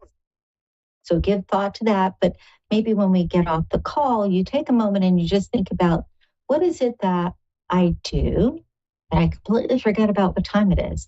Or what is it that I do that I kind of forget about everybody else? Or what is it that I do that I get totally engrossed in the moment? And even if somebody walks into the room, I don't hear them. As a mom, that's kind of hard to pinpoint. Okay, fair enough. I'm just suggesting that you take a little bit of time to give some thought about this. And you'll find that, oh, wait, yeah, I go there and that feels good. That's the place that you want to get into. That's the place that when you are there, you're actually able to connect at a higher level to your own consciousness, to what's known as superconscious. And it doesn't have to be difficult. It's simply allowing your mind again to shift into a different state of consciousness. All right, my friend. Okay, that makes more sense than I've ever heard before. Thank you so much. So glad. Try it. I think truly you'll go like, oh, that was easy. Versus I've been trying so hard and it's not working.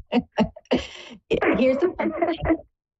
Have you ever heard the expression of, there's an elephant in the middle of the room?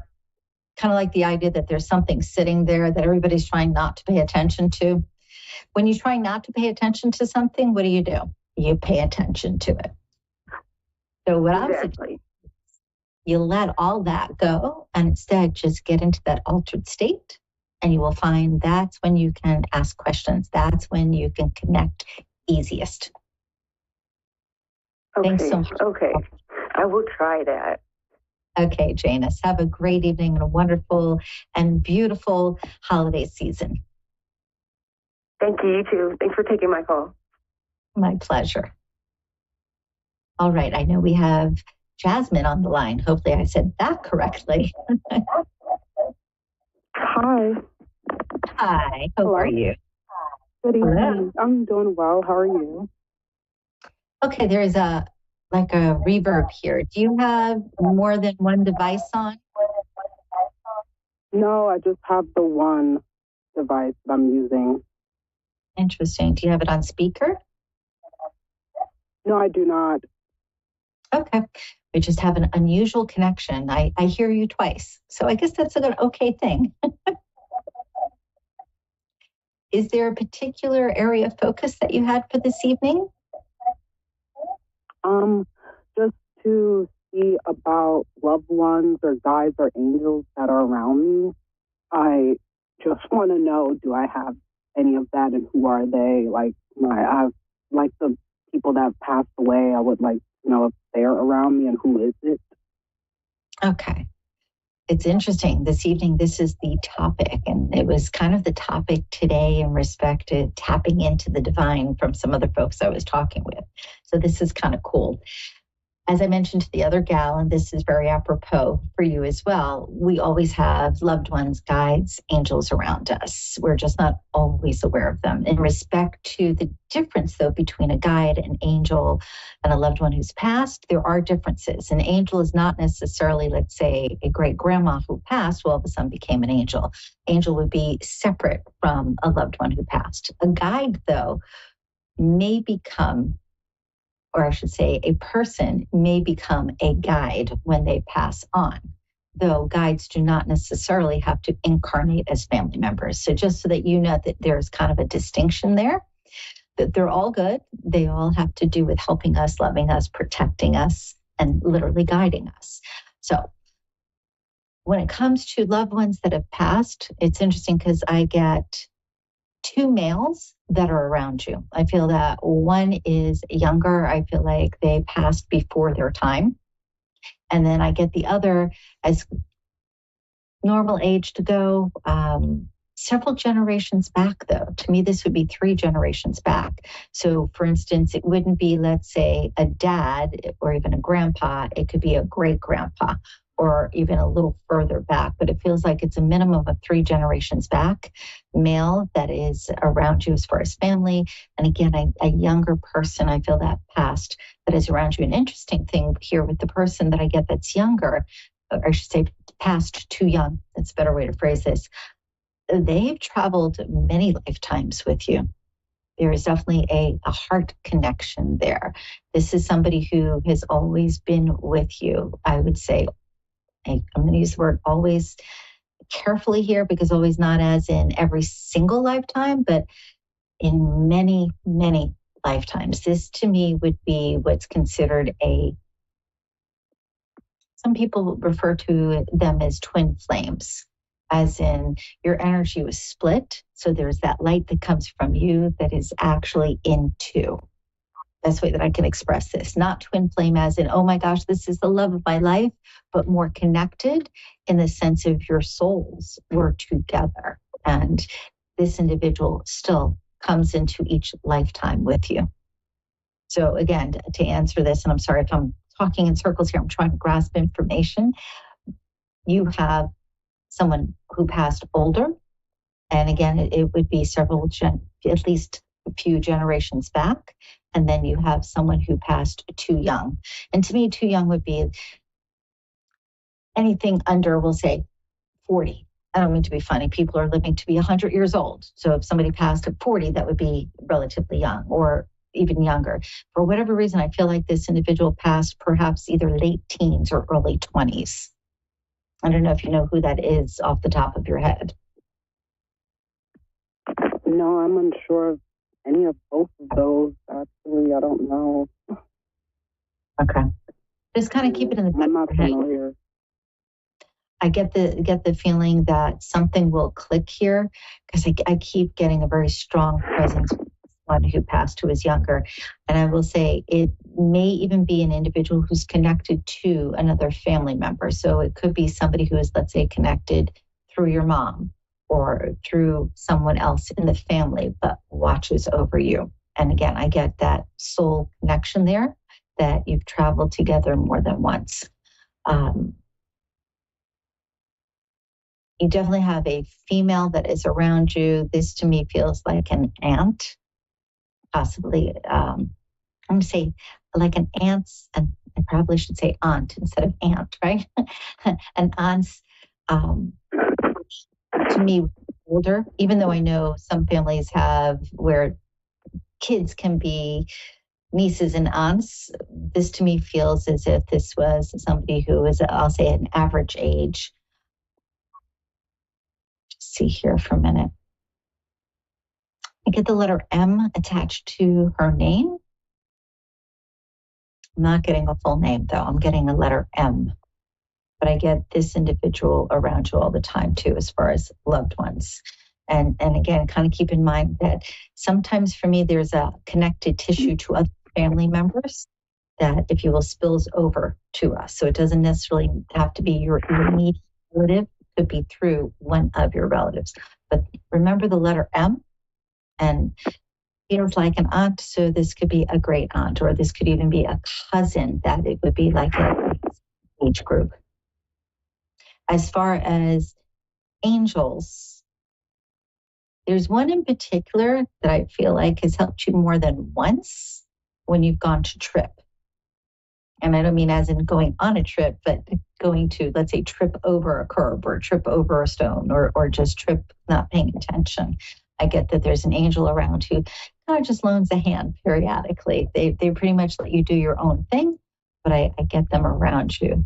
The biggest thing that you can do if you really want to connect with them is create some peace in your world, get quiet, and acknowledge the fact that you are open to the connection. And it's okay even to say, I think they're around, I want them to be around, I'm uncertain, but I'm open. Because as soon as you say I'm open, there's a gateway for them to come through. And if you hadn't heard the earlier caller, I was letting them know there is a myriad of ways that you can connect with these loved ones. You can make affirmative statements before you go to sleep at night, such as, I'm open to connecting with my angels, or I'm open to connecting with my guides. Just putting that type of statement out there, again, opens a gateway for you. The other thing you can do is walk through a meditative experience. See yourself going through a natural environment versus a man-made, meaning you wouldn't envision yourself walking through a house, but more walking through the woods or walking through a jungle or even on a beach. And knowing that at the end of the walk, there is an area to sit and that your loved one, be it the guide that you were asking for or the angel, comes through. Just understand that how they appear is not always the way that we expect. They can show up as if they are a silhouette, or they may show up looking like a butterfly. Just be open to communicating. And I will share something that's kind of funny, but works really well. If you do this, and let's say a little animal appears and you're thinking, well, I can't talk to them. Actually, you can. Just greet in whatever way you feel comfortable. If you feel like putting your hands out, or you want to put your hands together like in prayer, or you want to just think in your mind, well, welcome, little one. However you are comfortable doing that, that's what you do, and you will get a response. Sometimes you show up and you don't see a form, but instead there's a gift, like a box with a bow on it. And you're thinking, what is this? And you open the box and there's something special that's intrinsic to how you feel. I know it sounds very abstract, but the thing about all of this is we live in a concrete world. There's a lot of linear thought, a lot of just flat lines, hard surfaces, and yet that part of us that is connected to the divine, that has to do with higher consciousness, doesn't have that. There are no hard lines. There are no fast and hard rules. The only thing that is really concrete, funny enough, I'm using the word concrete, is that energy exists and it transmutes, it changes. It can be different forms. It can be expressed in different ways. And I'm going to give a really funny analogy. If you have blonde hair and you change your hair to brown, you dye your hair, you're still who you are, but your appearance is different. There's not a lot of thought, though, to, oh my gosh, I've transformed. It's more a matter of I want to do something, so I'm doing it. In the ethers, meaning in the area outside of our earthly plane, the idea of shifting form, making things happen, happens much quicker. The other thing to recognize is anything that we think of here is being created as we are thinking of it. It's simply a matter of it coming into our view from the invisible. Like we're never really separate from things. It's more a matter of getting to a place where we're comfortable seeing them. We're comfortable to connecting with them. This makes sense, I hope. Somewhat. Okay. Really, you have some questions?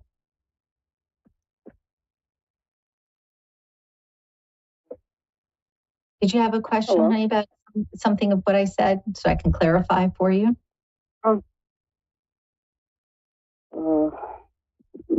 No. No. Okay. It's all right. Let me share I a little. think I know who the M is. The lady with the M that traveled together, female aunt. But she's not. We're not. We were friends, but we're no longer friends. But she was like a sister to me. And so, but she's not passed on or anything. She's alive. So maybe her presence is still with me, even if we're not together physically. Right. So what you're saying here is very appropriate for what I was explaining, as far as there's not that hard rule. We literally can exist in a physical body and separate from that, or we can have an energy that sits with someone and remains. And even if you're not communicating with the person, that doesn't mean that you can't be connected to them.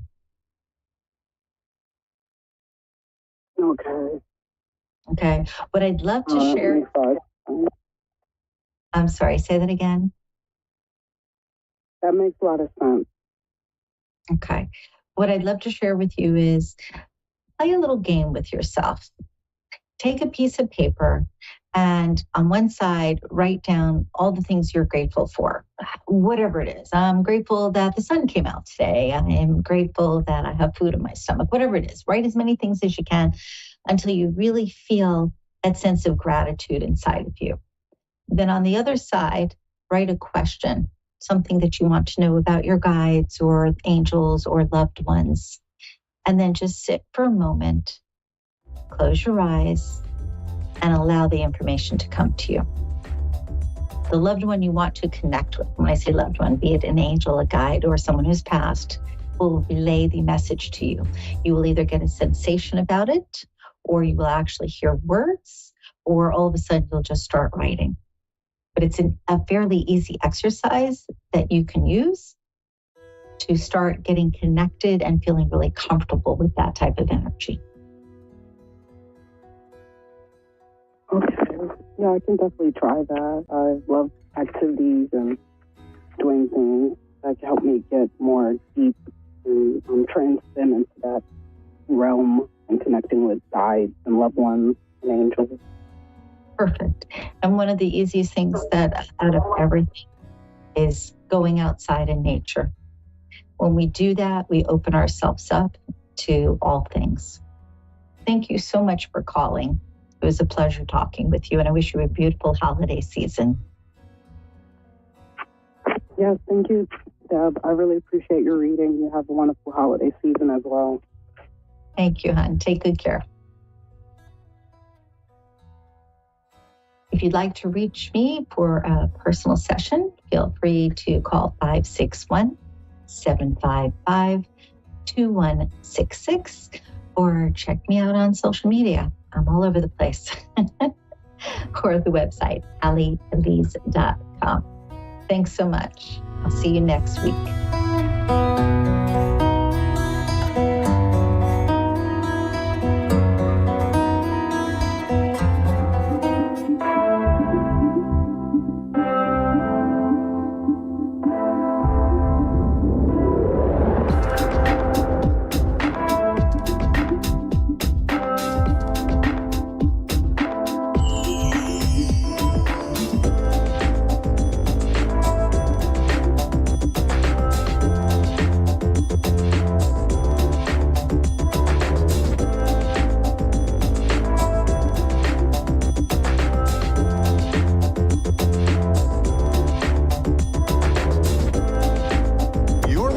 A1R Psychic Radio, Earth's #1 psychic radio network, and watching Moonstruck TV and Lightning Television. Welcome. Time for Understanding Spirit with Mary Shapano. Live from MaryVCircles.com. Connect direct. In North America, dial 888-454-2751. In London, 20-3519-2158. In Sydney, dial 02-8488-3147. Or online, contact us through our Facebook page, facebook.com/psychic radio. Or one of our websites. websites, AskOneRadio.com or Moonstruck.tv. This is Understanding Spirit on A1R, the Ask One Radio Network. Hello, everybody, and welcome to another week of Understanding Spirit. I'm your host, Mary. As usual, now I've started to do every week where I'm going to pull 3 cards. I've decided to do this mainly for people who aren't able to get through for a reading but might want some guidance. So I want you to just tune in as to whether the first, second or third card is for you as I start to give out the messages for them. I'm using guidance cards today, and the first card that I have drawn is this one. It is the Seeking card, and this is a very emotional card, and it has a lot to do with the things that we want at the moment. We're kind of like nearly there. We're feeling a little bit stagnant. If you are feeling this way at the moment, please don't stop. Just look for the signs around the right people. There is a new way coming that will be available for you to see things a little bit differently. It hasn't been right up until now, but it's the right time. You weren't ready before, but you are ready now. When I drew this card, I kept hearing what you seek is seeking you. And I think that is a quote by Rumi. And so if this card resonates with you, just doesn't matter if you've had to pause, just keep going, all right? You're going to get everything that you want very soon, okay? So the second card that I pulled is Adapt. And this is an air card. And it's really about just being free, all right? It's about a transformation. You may need to seek some professional advice or some guidance from somebody else. The transformation is taking place right now. You are ready for this in your life. I feel like there are about 3 or 4 options for you. All of them will be favorable. There are 2 in particular, maybe the first 2 that come to you that you'll really feel good about, all right? I want you to just tune in, go with your gut feeling on this one, on what feels right for you. Again, with this card, when I pulled it, I was hearing, like Einstein, where, he was, and I'm paraphrasing now, but it was like the definition of madness is, doing the same thing over and over again and expecting a different result, all right? So it's time for a change. What hasn't worked for you in the past, it's now time to do something different, okay? So just look for those people that can help you with that. The third card is clarity.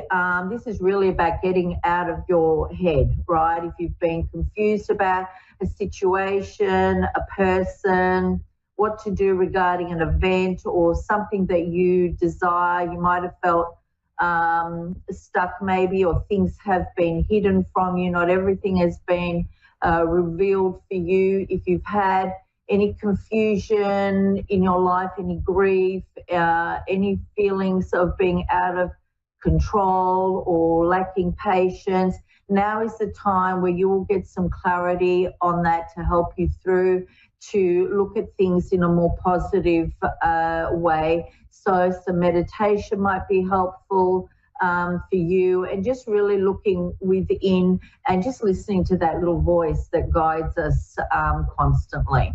Okay, I hope that's helped for you. I have got a caller. Karen, are you with me? Hello, are you there? Yes, I am. How are you? Are you a medium? Yes, I am. Okay, so can you bring through some people that have crossed over? Well, I don't know some people. I can bring, we'll try because time is a factor, but I'll try and see who I can bring forward for you. Do you have a mother or a mother type figure in spirit? Yes. Okay. This woman is presenting. She's very loving. She likes to sort of go out and see the people that she loves. I can see her blowing kisses around. Yes, that's correct. That's my grandmother. That's your grandmother? Okay, beautiful. All right. Because she's telling me she was a very people person and had time for her, like her fellow human. Does that make sense for you? Yeah. Okay. She's saying she's got messages for you, and she's saying there's no time like the present for you to get things done and to move on with things in your life. So I don't know if you've been stagnant, but she's also saying to have some patience as well as everything starts to unfold. She's also making me feel like you've been a little bit anxious about things. She's showing me maybe you've had some kind of like heart palpitations caused by anxiety. Does that make sense for you? No. Can you channel somebody else for me? Okay. Just give me a sec.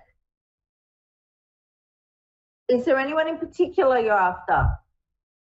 My pet. Your pet? Yeah, my pet.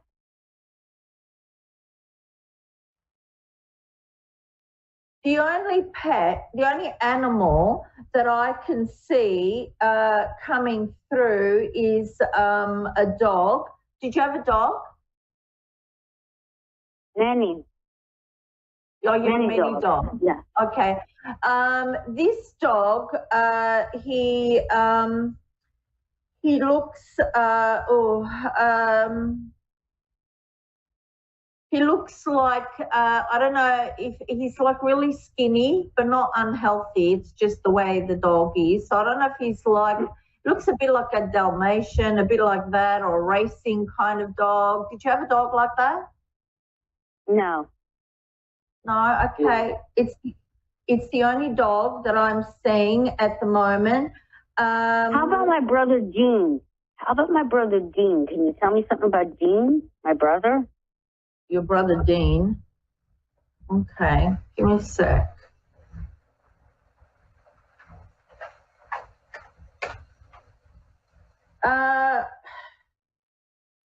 Was your brother not very chatty? Incorrect. That's incorrect? That's incorrect. Okay, well then it's not Dean that I have, because this spirit is making me feel like he didn't like to talk a lot. I'll just push him aside for a sec. I'm just wondering, we just met on the telephone and we're not doing FaceTime or anything like that. So how can you do a reading with just my voice? Okay.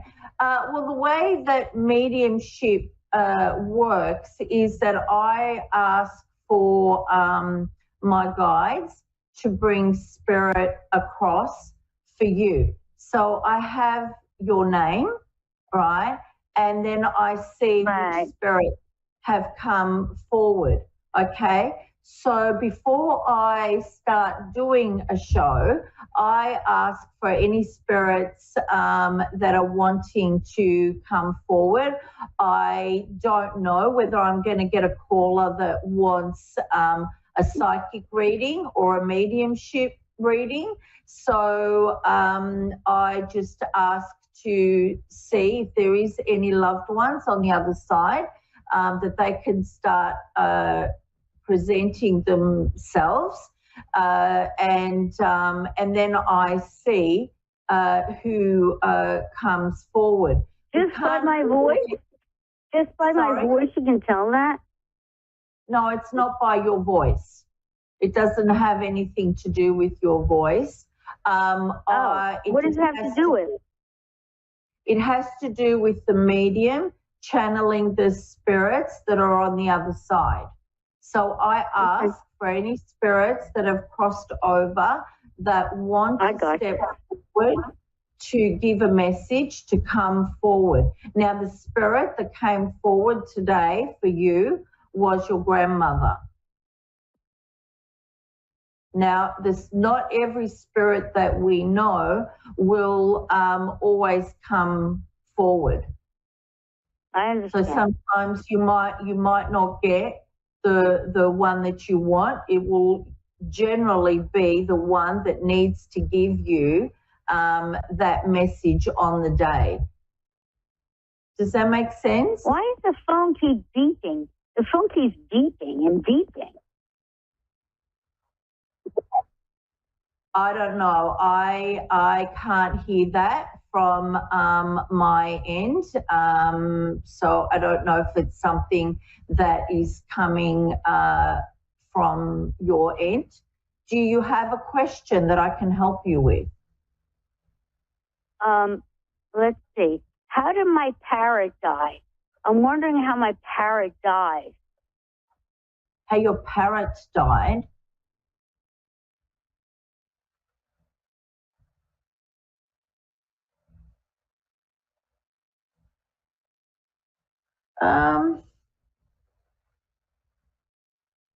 Yes. I actually just see the parrot just kind of falling over. There was something to do with the stomach. I don't know if that makes sense to you, that you just found your parrot dead, but I'm just seeing that it was issues within the stomach. Does that make sense for you? No, he was murdered. He was murdered? How was he murdered? He was murdered by my dog. He was mauled to death. Well, I'm sorry, but I didn't see that. So whether it had an issue like that, and that's why I'm being shown that. But yeah, I didn't see that, and I certainly didn't see it being mauled to death. All right. Yeah. Sorry, we've run out of time now. I hope some of these messages have helped you. You know, like from your grandmother. All right. So take care, Karen. Okay.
Psychic Radio, Earth's #1 psychic radio network, and watching Moonstruck TV, enlightening television. Welcome. Time for Love Life with Katana Star. Katana Star. Live from katanastar.au. Connect direct. In North America, dial 888-454-2751. In London, 20-3519-2158. In Sydney, dial 02-8488-3147. Or online, contact us through our Facebook page, facebook.com/psychic radio. Or one of our websites, askoneradio.com or moonstruck.tv. This is Love Life on A1R, the Ask One Radio Network. Hi everyone, how are we, y'all? I am Katie. This is Love Life. You can contact me for a private reading through the web link on page there, or follow my page, Katana Star, where I do regular free readings on a Friday, which I just did today earlier, and it was great fun. And I really love doing these readings. It's just it gives me so much joy and happiness. And I was thinking about it earlier, you know, with all the stress leading up to Christmas and stuff, a strong message I continually keep getting is just remember the small things, remember the little things, slow down and appreciate. You know, it's the little things of life that matter, rather than getting into all this debt and stress and all this sort of stuff. It's not what it's about. It's about enjoying the small things. All right, and on that note, I'm going to give a collective message from the tarot today, and I'll also be taking a caller. So I hope everyone's doing all right. Yeah, only a couple more weeks, and then we get into 2025. Where has the year gone? Don't know, but let's just go with the flow. All right, here we go. Here's the comments with the collective. Oh, here we go. Six of Swords wants to come out. The Six of Swords, now this is a really interesting one. It can indicate travel, moving on a journey to somewhere. And if that's the case, if you are going on a journey and it is in a physical journey, it could be involving the support of other people, okay? And it's a sign that other people are always there to support you through your journey, okay? It does indicate things are getting easier. It means coming into smoother waters, so to speak. You know, if you've been going through a rough journey of late, it's time to slow down, go with the flow, because things are going to look up and get easier. The Six of Swords, as mentioned, it can be a metaphorical journey of things getting easier, or it can literally be travel. Now, I've got Hayley on the phone. How are you, Hayley? Hello.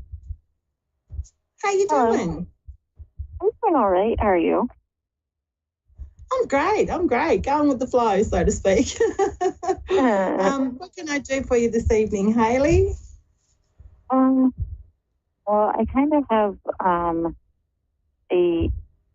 I've kind of been doing something new career-wise, and it's revolving kind of cryptocurrency. I'm wondering if I should invest money into it, I guess, so to speak, with the people I'm involved with, just because I'm new, very new, and don't want to be, you know, screwed in the end, so to speak. Yeah. All right. Well, how about we do, I'll ask the tarot for some guidance for you around that. Okay. And before anything comes out, I really want you to pay attention to your gut feeling on this one, Hayley, because I think you already know the answer, and this is what the tarot is going to do is help narrow that down for you. Okay. Sometimes, you know, it is about taking chances and opportunities, but at other times, if it doesn't feel right, there's a reason why it doesn't feel right. So listen to that voice. So let's see what the tarot's got to say for you, though, Hayley. All right. Here we go. All right, so you've got the Queen of Swords, you've got the Two of Cups, and you've got the Page of Pentacles and the Ace of Cups. All right, so look, straight up I can tell that this isn't a decision that you've been taking lightly. So the Queen of Swords indicates thinking with logic, thinking with clarity, and being able to articulate things clearly and logically. And also she's a good sign for communication too. So she's here indicating, Hayley, that before you sort of go, you haven't rushed into this decision, and this is something that you've been thinking about, but you've also been able to communicate well. Okay, so I'm guessing you've got some really great communication skills under your sleeve here, and that you are really able to sift through the fine details with the people that are involved in all of this. And that's a really good sign, because when she's here upright, that means that all those sort of things are going to be in your favour. So there's not going to be miscommunications, there's not going to be any lies or anything like that sneaky that's trying to, if you're worried about that, this is saying that things are going to be quite clear, all right? You've got the Two of Cups here. Now, this signifies a beautiful new partnership, okay? Now, it can signify business relationships and friendships and romance. Mostly it's romance, believe it or not, the Two of Cups. But in a business reading, this does signify a positive rapport of energy. And that tells me that you've been doing some really great communication with your colleagues around this sort of stuff, and that the rapport that's happening here is quite a positive flow. You've got the Page of Pentacles. Now, this is signifying your hesitancy a little bit in wondering whether or not to pursue this path, and you were saying about investing. The Page of Pentacles is actually a good sign. Now, this is to say that you've definitely got the skills, you've definitely got the resources and the drive to do this, okay? And if you're worried about other people, I'm not getting any energy to say that there's a reason to distrust this, okay? There's no negative surrounding cards here at all, Hayley. If anything, you've got the Ace of Cups here. You've got the Ace of Cups, which represents a huge emotional satisfaction with a new beginning, okay? So if you do decide to invest in this situation, the cards are indicating that there's going to be positive rapport with your co-workers. It also suggests huge emotional satisfaction with the Ace of Cups here, which is the new beginning. And I'm getting yes, very much so. I'll pull some more cards though on this, because look, if you've had that little feeling of doubt, let's unpack this a little bit more. Okay. What does Hayley need to know in regards to this situation? All right. Are you sure you're not meant to be having a love reading, Hayley? Because I've just got the Love Romance Improvement card here. There's something here, all right? It's about, I don't know if you've got a romantic interest in someone at work or if they've got a romantic interest at you, I don't know. But there's a lot of romance around you at the moment, okay? So this could have a flow-on effect to your current love situation at the moment. Can you see the screen there? Can I see what? Can you see the screen that I'm talking to? Because I'm holding up the Love Romance Improvement card. And you've got the Ace of Cups here. You've also got the Two of Cups, and they are really strong cards when it comes to love and romance. Look, in asking for clarity around that sort of stuff, to invest in a situation, it will either have a flow-on effect to your current love situation, all right, which will improve things, okay, or this could open up a beautiful new romantic relationship for you, all right? I'm also going to ask for a little bit of guidance too, just in regards to, we've got the King of Wands here, the King of Wands. Now, you don't have to answer me, but you've got some really fiery energy around you at the moment that could be inspiring you to do all of this sort of stuff. Do you mind if I ask? Sorry? I don't know. I'm a Leo. I don't know if that has anything to do with it. Leo, you know what? Yes, the King of Wands does have Leo energy, and the lion's there behind him. And I've just shuffled him back into the deck, so there you go. But so the King of Wands is there, and that's a really good sign when it comes to making decisions to do with business-related stuff, okay? Hayley, it's a good sign that you're on the right path here, all right? I'm going to ask for some more guidance for you in regards to what you need to know about this situation here. But look, I keep getting romance. This is funny. Here we go. All right, so you've got the Nine of Pentacles, you've got the Hangman, and the Two of Pentacles. Okay, so this is again an affirmation with the Nine of Pentacles, especially to do with career-related stuff, that this will be a successful journey for you. It's an indication of the skills, the hard work, the dedication, and the journey that it's going to take you on is going to pay off. It's going to be worthwhile. You've got the Hangman here, which suggests that you may need, before you invest in this situation, Hayley, there's something that you need to let go of, okay? So whether that's because you're sort of at a pause with everything at the moment, not trusting the situation, I'm sort of feeling. So it's really going within, like I sort of said to you to start with at the beginning of the reading, really listen to that inner voice and that inner gut feeling that you have. And there's something you need to release, okay, before going on. And with the Two of Pentacles here, all right, it means that for you to be able to take this leap, go ahead, do this investment thing, you're going to need to release something and let something go, all right?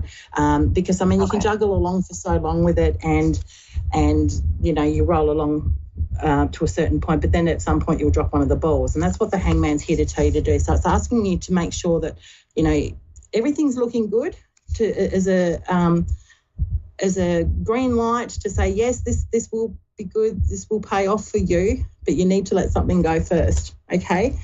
Let's have a look here. Again, the Lovers just came up. Oh, my God. Can I ask something? Is the Lovers, right? Look, the Lovers can indicate a choice, okay? So would this mean in your current love situation, are you currently single or are you with a partner? I'm with someone, but it's kind of like fizzled out, so to speak.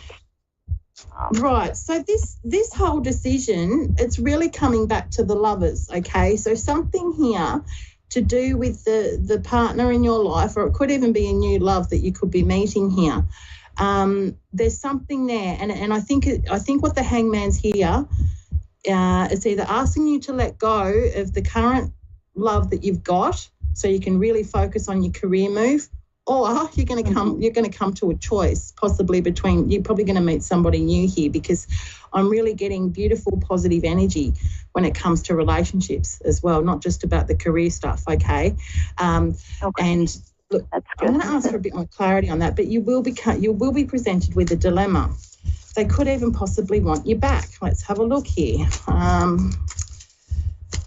Because when the Lovers comes out, like I said, it's a biggie, and it's to do with relationships most of the time, okay? It's rarely when it's not. And there is a decision involved here. So this decision could impact on them. And I've got a feeling they're going to want you back. Look at that. The Ace of Cups is in reverse. This person still has significant feelings for you, Hayley. The Moon's in reverse, which means they're not being honest about it, so to speak. The Moon in reverse also signifies they could be going through a lot of their own trauma at the moment coming to the surface, and they're reluctant to admit it, okay? It's funny how this keeps veering back to a relationship reading when it was meant to be a financial reading. But look, here's the Hermit, okay? The Hermit's here to say it's time for you to focus on yourself, okay? I think the Hangman was there for you, Hayley, to as difficult as what it's going to be. It's about severing ties with that person that it's fizzling out with, and really focus on your career, focus on all your energy on this new move, okay? Because that's what the cards are suggesting to do. With the Hermit here, you know your priorities, you know what to trust within your gut, okay? But this other person is not over you at all, okay? I'm just letting you know that now. And this move that you make financially is probably going to even want them to come back even more so, okay, because they'll see your success, and that's what I'm getting. But look, I've got 30 seconds left, Hayley. As far as your question goes, look, I'm getting nothing but green lights for you, okay, to invest in this situation. But yeah, there is a sacrifice that needs to be made, and that's telling me that it is about letting go of that former relationship, which I think you've done already. But yeah, they're probably not going to be as quick to let go, okay? So I hope that helps for you. Thank you. And no worries. Thank you so much, everyone, for watching and listening. I shall be back same time next week. Have a beautiful weekend and blessed be.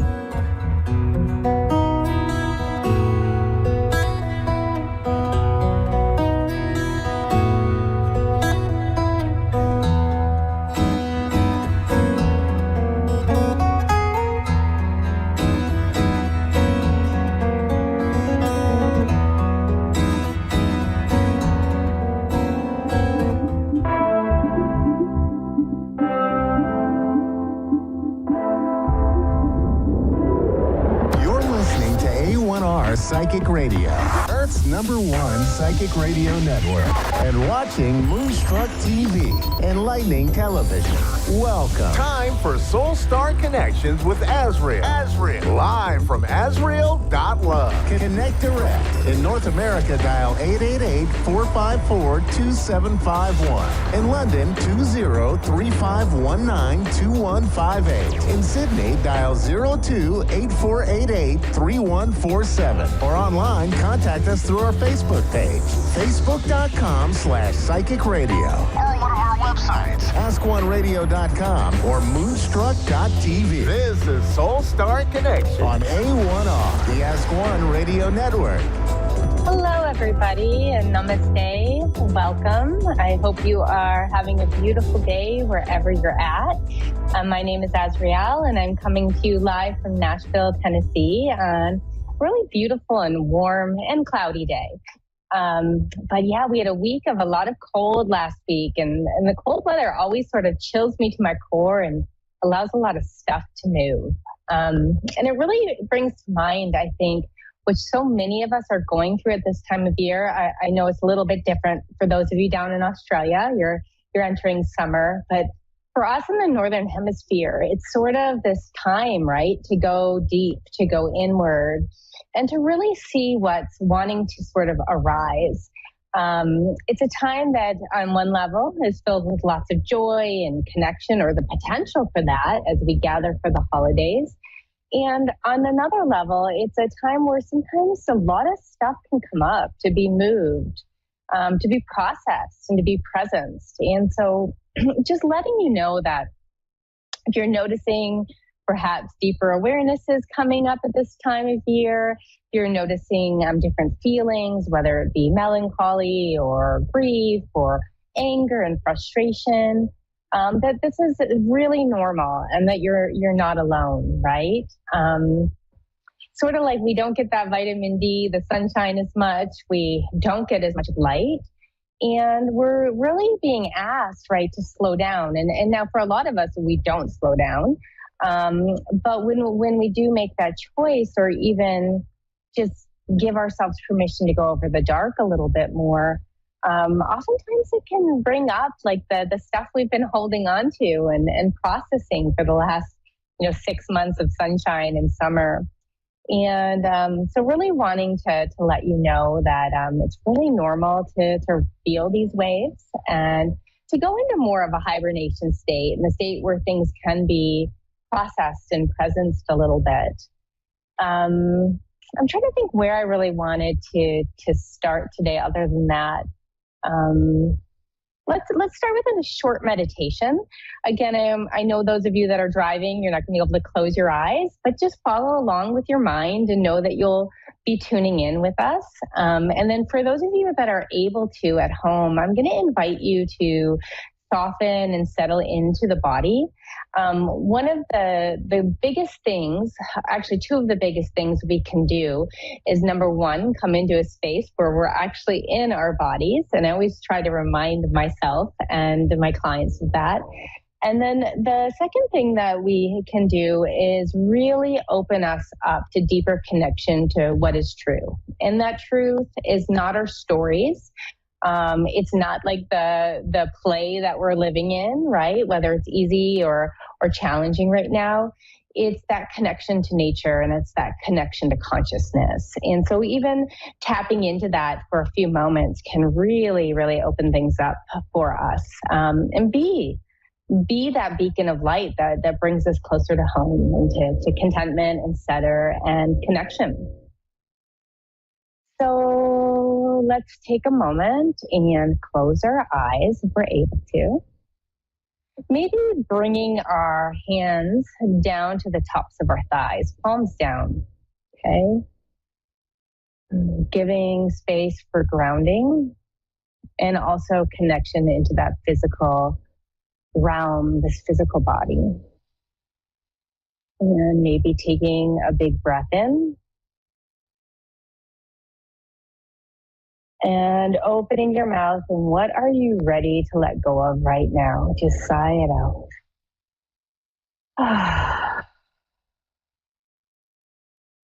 Let's do this 2 more times, just breathing in nice and big.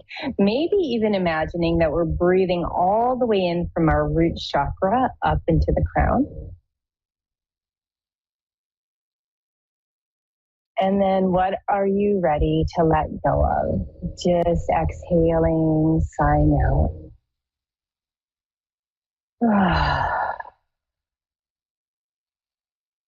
And one last time, allowing the breath to come from the earth, to come from the roots beneath us.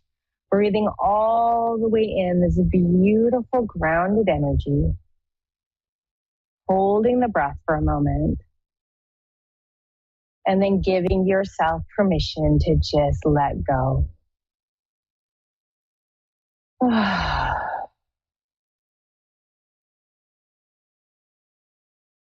And then as you let go of that breath, imagine that you were sitting in a circle of light with 1,000 other beings, maybe 5,000 other beings, maybe more.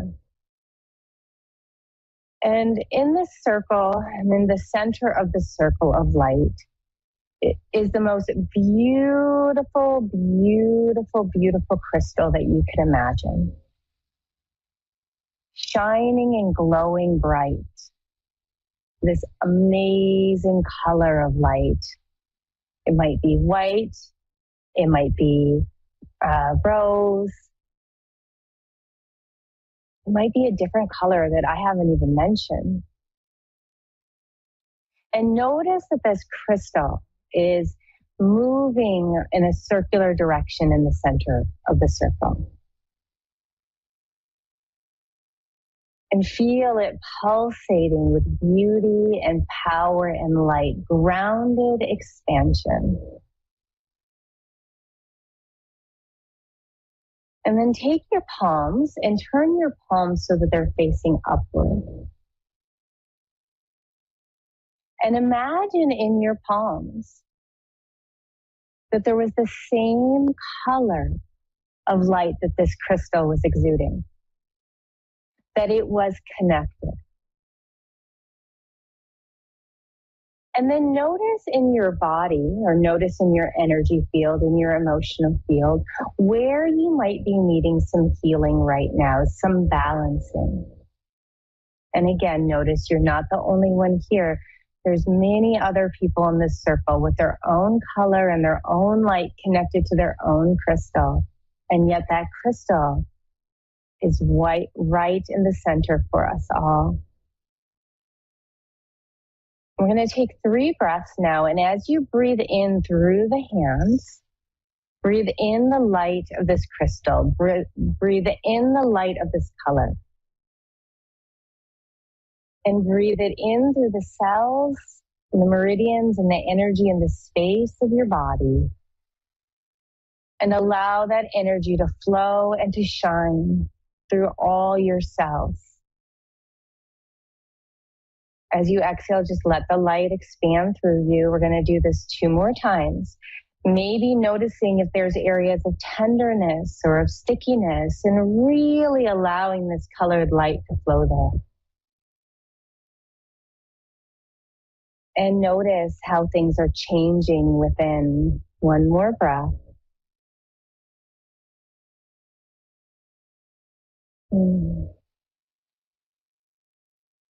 And then as you let the breath go, feel the radiance in your body.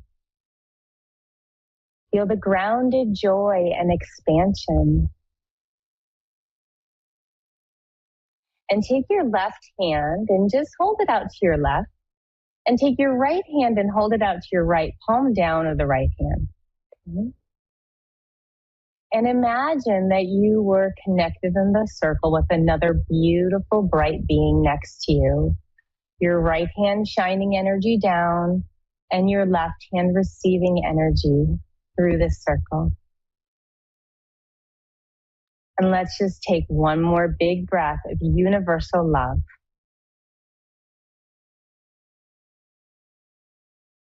As you exhale, expand this light through the heart to the center of the circle, inviting it to open into the entire world. And then giving gratitude and thanks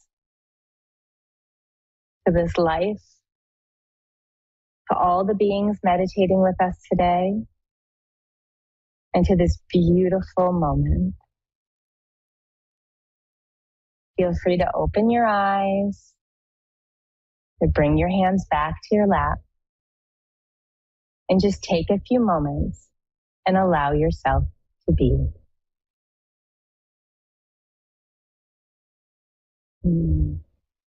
So I invite you not to rush and to just allow yourself to notice What happens when we slow down and come into our body? What happens when we open to the fractal experience of light?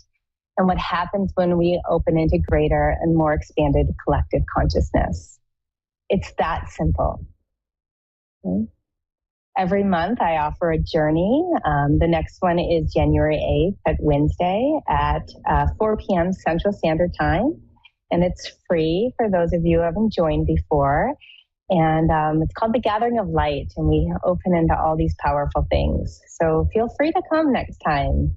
Find out more about it on my website, Azrael.love, or my Facebook page, facebook.com/Azrael.love. So let's open up into questions. I believe we have Danny in Edmonton, Canada on the phone, and I would love to connect. So whenever you're ready, Danny, it's lovely to meet you. It's very lovely to meet you too. It was just exactly like the light and the love that I needed to hear today. Oh, I'm so glad to hear that. Yeah, I feel like I needed it too. Yeah. So how can I support? Well, I'm an empath also, and I like my third eye is open too, but I'm not open to using my abilities to help people. So I really commend you for that, because it does take a lot of energy. And just learning little things like the breathing technique, and you got the rose color and the white color like spot on. That was exactly the colors I was thinking of. Oh, I love that. Yeah. It's interesting, right? Because so much of what I do, like, it just comes through the collective, right? And I always trust it's what people need and what people needs, and yeah, I just sort of open to that flow. So yeah, it's what they need to hear. Like, you're meant to be where you're needed. Yes, exactly. And so I've been struggling a lot lately with like my mental health. But the thing is, I'm writing a book right now, right? And to me, it's not only writer's block, but I have so much like going on in my head. Like, how do I quiet down I haven't really been into meditation, but it's a really bad writer's block. It's like where I want to get it out of my throat and into my pen. Sometimes I can go and sometimes I can go, and then sometimes I can't write for like a month. And I've had so much like hateful energy coming my way. And I'm learning myself how to just let it be, let it go. But how do I get this writer's block, like, just like to pray to the souls that come before us to just give me a little bit of guidance into which direction I need to go, or should I go? Yeah, I really hear you very much, Danny. A couple things come through for you, and yeah, so I'll just share, and then I might take a few minutes or moments and tune in silently and see what just comes through as I tune in a little bit more. So the number one thing is, collectively we are in such a pause. And I think with writing as it is anyways, right, there's that space where there are the writing blocks, or there's the moments when the energy just wants to flow. I'm laughing a little bit because I'm in the middle of writing a book right now, and I'm like, well, if it's not moving, I can't do it, right? And so there's the days where it moves and the days when it doesn't. But as you said, this is like for longer, right? Like there's periods like a month or more where you're noticing the blocks or the lack of clarity. Even though it sounds like there's the clarity that there's things that you want to express and that are wanting to be expressed through you. And that brings to mind just some of what's going on in the collective, right? And this energy in the collective that really is at a standstill on some levels. Things are always moving, and yet it's sort of like we were in overdrive for a while. And the past couple of years, it's like, oh, that's not working the same way, or we're not able to have the direction or the clarity, I would say, even so. And I feel like it's part of like the collective rebirthing we're in. And so I think that's part of it. I think part of it is that as hard as it is, you're not supposed to have clarity right now. There's a sense of like the clarity is still coming into play. The exact path or the exact energy that wants to move through, it's sort of like not right timing for. And I'm speaking for this on a collective level more than just for you. I'm seeing it with many of my clients. I'm seeing it for myself, I'll be honest, in many ways. It's just we're in a reforming. It's almost like we're being forged right in the fire right now. And we're in the fire, which can feel really dark and heavy. As you said, the mental health, struggling with it a little bit because there's an emptying out. There's a scouring that's happening on a really, really deep level. Now, when I tune into you, and two of the things that came really clearly is, number one, is there's something really important and valuable about dropping down some roots, especially from that throat area, even from the third eye area. I feel your openness. I feel your expansiveness there. And some of what's being blocked, right, is in the throat and in the expression. And so it's and we'll do this together. I'm not gonna just tell you what to do. I'll walk you through a little something. Yeah. But we can try and drop this grounding cord down into the earth, maybe even into an area of your body first. We'll just see what happens. And then there's something about presencing and opening to the energy in the throat and even in the energy in the heart, right? And being able to presence on some level what's there, and then also open into a little bit of gentle purification. And today, because of our time, we won't work on any purification in the heart, but I feel like we will in the throat area. And so, let's start with that. And so then the other thing that just comes, I really want to tell you, this is more like a message for you. You're not doing anything wrong. You're not bad.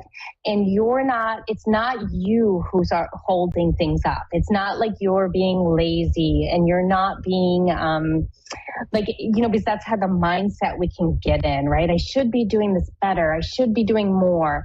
And your guides, higher self are saying, no, like you are doing great. And so any judgment on the timing or the timeline or that's coming from other people, it's like you are in alignment with your path and with the timing of it. And so just letting you know, like there's a lot of support and in the guides and in the angels and in that realm for you.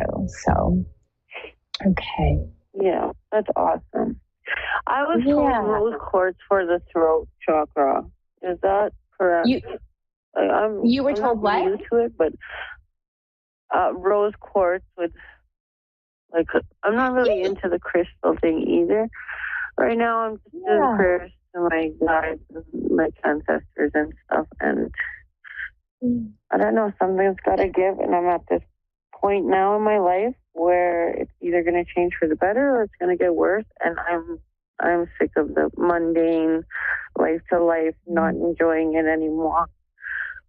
Yeah, so it is going to get better. This is my book. It is. Yeah, I know. Eventually everything does. It's just this book that I'm really like, I'm not taking my time on it. And I feel like when I rush through it, it's just like now the sentences aren't making sense. That makes sense. Yeah, so what comes to me around that, and again, rose quartz is fine for the throat chakra. we'll see what comes when we do this few minutes of energy work. I'll let you know if anything else comes. But I think even if you're rushing, like again, so even if you're rushing and you're getting it out on paper, it's like that's fine to do. Yeah. But to know that you might come back to it. You might come back and say, oh, that I don't need that. I don't need that, right? And so don't be attached to what actually comes out. One of the things, there is an ancestor that's very present with you. She's a grandmother, or she's in a grandmother lineage type ancestor. So I don't believe that she's your recent grandmother. She's way back, maybe 2-3 generations back. And in that, and with her, she's there. She's got your back. I see her really holding the space for you. She's also sort of like holding a space to smudge the energy and to bring you gentle purification. And she's just asking you like to connect with her whenever you need to ground. And she's there to sort of help both connect you to spirit and bring you down to earth and down to the grounded earth. And so what I'd like to do, and what I do, I will just say, I think that I'm going to use the rest of the time for our call. I'd like to do that just so that any other callers, I would love to be with you next time, but I'm definitely not in the mood to rush right now. So what I'd like to do is just take a few minutes. Okay. I stalled there for a moment. I'd like to, can you hear me? I hear you. So I'd like to invite you just to take a moment and to bring your awareness to your breath. And don't worry about breathing deep. Don't worry about like having to have it be a certain way. Just bring your awareness to your breath. Yep. Okay, and take a moment and just start to notice if there's anywhere in your body that feels safe or like home. And don't worry if there's no place. Just let me know if there's a place in your body that says, or home. Yeah. I just feel it as like a place. Okay, a place. Like right now, I don't feel at home at all. Yeah, perfect. And so what I'd like you to do is to bring your awareness to the area in the center of your chest. And it can be the area of your heart center, or it can be up a little higher between the heart and the throat. It doesn't matter, just wherever you can go. And I'd like you to imagine in this area in the center of your chest, I'd like you to imagine, we're going to go with that color rose, okay? Because that came up for you earlier. Yeah. And I'd like you to imagine a rose crystal or a rose heart, anything at all, just anything that feels stable. Okay? Yeah. And I'd like you to imagine a beautiful string or a rope connected to this beautiful rose in the center of your chest. And I'd like you to drop this string down to your belly. Just imagine, it doesn't have to connect to anything there. Just imagine it flowing down to the belly. And now imagine it flowing all the way down through your legs, all the way down to the center of the earth. And if the center of the earth feels too far, even 10 feet down to the earth is great.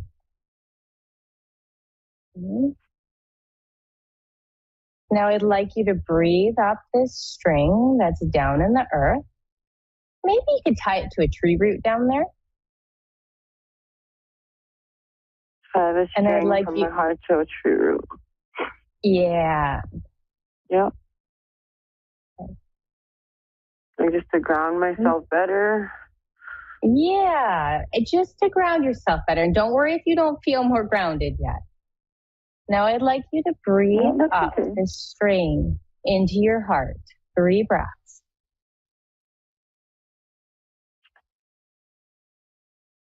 And as you exhale, I'd like you to imagine rose flowing out the center of your heart.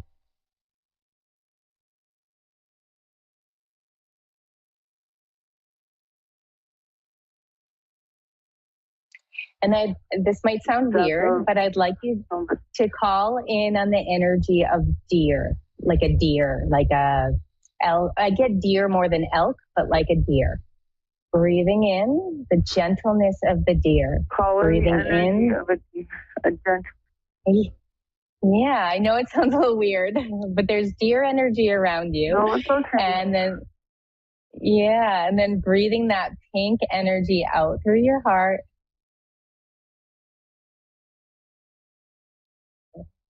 And one more time.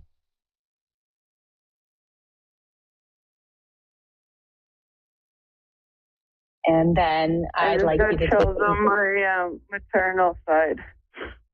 Oh, yeah. Now I'm seeing eagle energy. So for the next 3 breaths, I'd like you to breathe all the way up, this time to the throat. And as you exhale, breathing out the blue, color blue through your throat and calling on in the energy of an eagle, the wisdom of the eagle.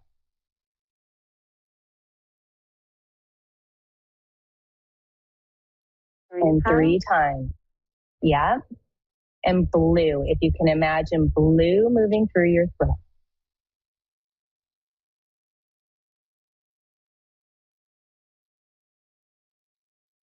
And your third eye feels very open and activated. And we've only got about a minute left. That's actually the name of the book that I dreamed of. Blue Eagle Connections. Oh, really? I'm not even joking. That's the name of the book I dreamt of. I believe you. Now I've one more thing we're gonna do, and then I'm gonna have to close just because my show is over, or will be over. But I would like you to tap into either your heart and throat, and just ask for a message right now that will give you support. Word, a symbol, anything at all. And don't worry if nothing comes.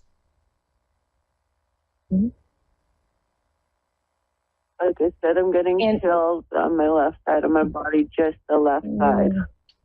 Yeah, so just allow that.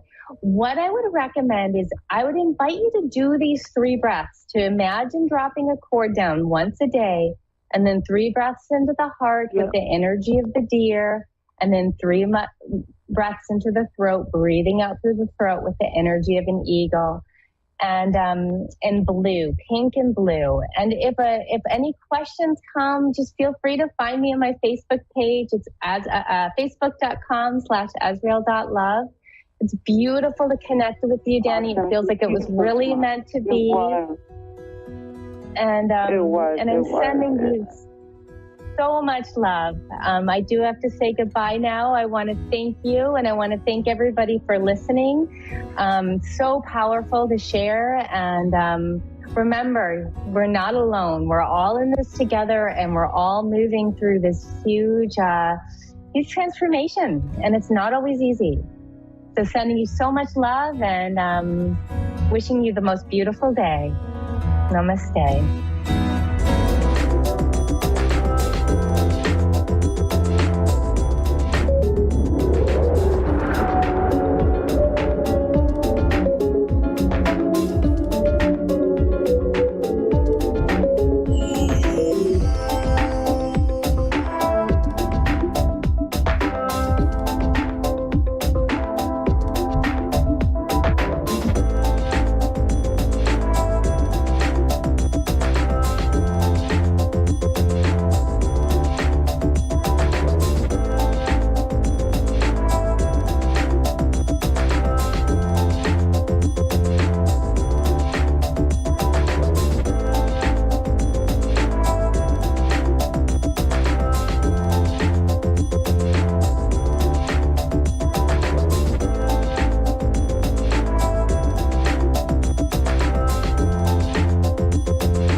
Radio, Earth's #1 psychic radio network, and watching Moonstruck TV, enlightening television. Welcome. Time for astrology and psychic readings with Lady D. Lady D. Live from LadyDSPsychicParties.com. Connect direct. In North America, dial 888-454-2751. In London, 20-3519-2158. In Sydney, dial 02-8488-3147. Or online, contact us through our Facebook page, facebook.com/psychic radio. Or one of our websites, askoneradio.com or moonstruck.tv. This is Astrology and Psychic Reading on A1R, the Ask One Radio Network. Hi everybody, welcome to Astrology and Psychic Readings with Lady D. I'm your host for the segment, Lady D. Hope you've all had an amazing week. So this retrograde, Mercury retrograde, you are meant to slow down. And for myself, who's someone who doesn't slow down, Mercury has, I've got a little bit of a cold here, so Mercury has sort of made me slow down, mixed with that retrograde with Mars. But the good news is definitely from the 17th, where I'm in Sydney, or the other side of the world, it will be the 16th. Mercury will be stationed direct, which will be great in Sagittarius. So I'm looking forward to that. We still have that Mars, which is going to be retrograde there. And I've noticed myself, I had to go on a road trip this week, and just a lot of car accidents, especially trucks on the road. So it was a bit chaotic there on the roads. And I feel like it's just the Mars going backwards, because I feel like when that was going to happen, it would be very chaotic. But we have a full moon that is happening on Sunday, the 15th of December at 8:01 p.m. It will be in Gemini, and that is my time here in Sydney. So this full moon, I feel like it's actually going to be quite positive. There's not a lot of any aspects that it's really there. It's not conjuncting Jupiter while the full moon is on, but it does pass Jupiter. So it'll be in the same sign and be close. So we'll have like a lucky element to this retrograde as well, on the retrograde side of the full moon. And then with the only other aspect it has to the moon itself, we've got a sextile to Chiron, which is delivering like any sort of healing, the things that are causing you a little bit of drama or distress. We have a square that is happening to Neptune with the moon.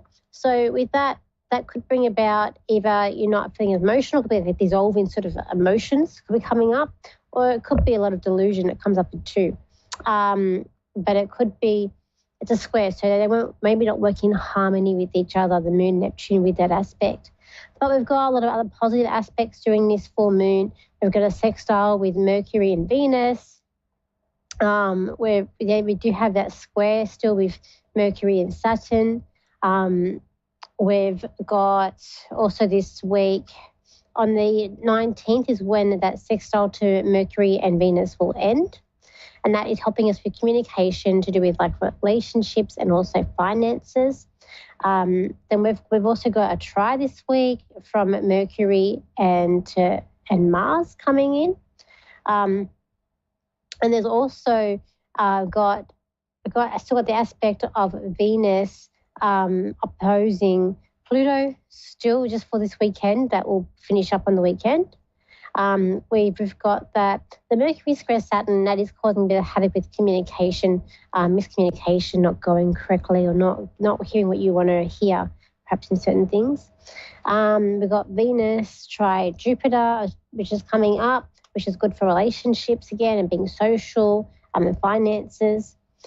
We do still have that position with Mercury retrograde with Jupiter. That's bringing up like good communication from past or past ideas that you've had as well coming up. And then we've got that on the 17th where Mercury will go direct, which will be quite good, quite positive for Sagittarius. It might be a bit more, feeling more chatty, less in your head, communication running a bit more smoothly, plans also like travel plans running more smoothly as well. Less like chaotic too. That's coming up. It will be things be more jovial and happier coming into that Christmas time, which is what we all need coming into Christmas. So it's always good to know your chart and where it ends. I know for me, it's going to station direct on my Uranus, so the unexpected communication coming in for me. So let's see. We'll go to the caller. So we've got here Beth, and she's in Virginia in America. So hi, Beth. How are you today? I'm very well, thank you. Okay. How can I help you today? What do you see in my future? What do you feel? Well, instantly when you started talking, I just heard that I just heard she's stubborn. So I'm not sure if you are stubborn or not, but I did hear she's stubborn. And then I could just see like you're pushing back, like it's like a wall coming towards you, but you're pushing back, like you're standing your ground as well. Even though I'm hearing you might be stubborn, but I also feel like there may be you're not got the confidence or you're not believing in yourself as much as you should, because I feel like I don't know, there's like a lack of, I don't know, like you're not as confident in yourself that you should be, but yet you're ready to it's like you're ready to play a game, like you're ready to set do some actioning as well. I feel like next year is going to be I don't know, it's a mixed bag, but it's like you're playing, it's like you're getting ready to play like a football game. But February is like it's like if you've made a score in the football game. I don't know if you like football or not. I'm not a football fan myself. Any sort of football is not my thing. But it's like you've got a goal and you're very excited in February. Like it's something that's quite very, very positive. But I feel like next year, Did you say it was coming in February? Yes, February is what I got. Okay. You've nailed something. Okay. Oh, great. Because I just feel like, I don't know, it's like, it's just like next, I don't know how to describe it. I've never got to this before in a reading, but it's like next year is like a football game where up and like your highs and lows and you've got your wins, but like you're happy when it finally comes to the end. But I just feel like February is like a big win for you. But even like when I saw the wall coming to you, it's like when they were training, you see footballers training, they've got that thing coming towards them where they have to push against it. So I feel like maybe there's either a situation in your life or could be someone that's maybe trying to maybe send you away, or it's like you've got to push back, you've got to retaliate, or you've got to somehow stand your ground with that. That's how I interpret that as well. But I also feel like right now, I feel like it's like you've been stuck, but you're becoming unstuck and it's like it's right in the new year, you're ready to move forward and you're ready for the new year to begin as well.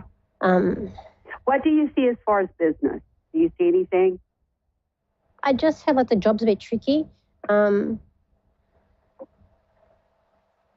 It's like I want to move. Are you in your own business or you still work? I'm hoping. Okay, so I still work. I work in an ER, but just part time. And I'm hoping to start my business. And I'm not hoping. I'm manifesting it. It will be. Okay. And this year should be the year that it gets going because of something that's going to happen in February. There's more paperwork that has to be done.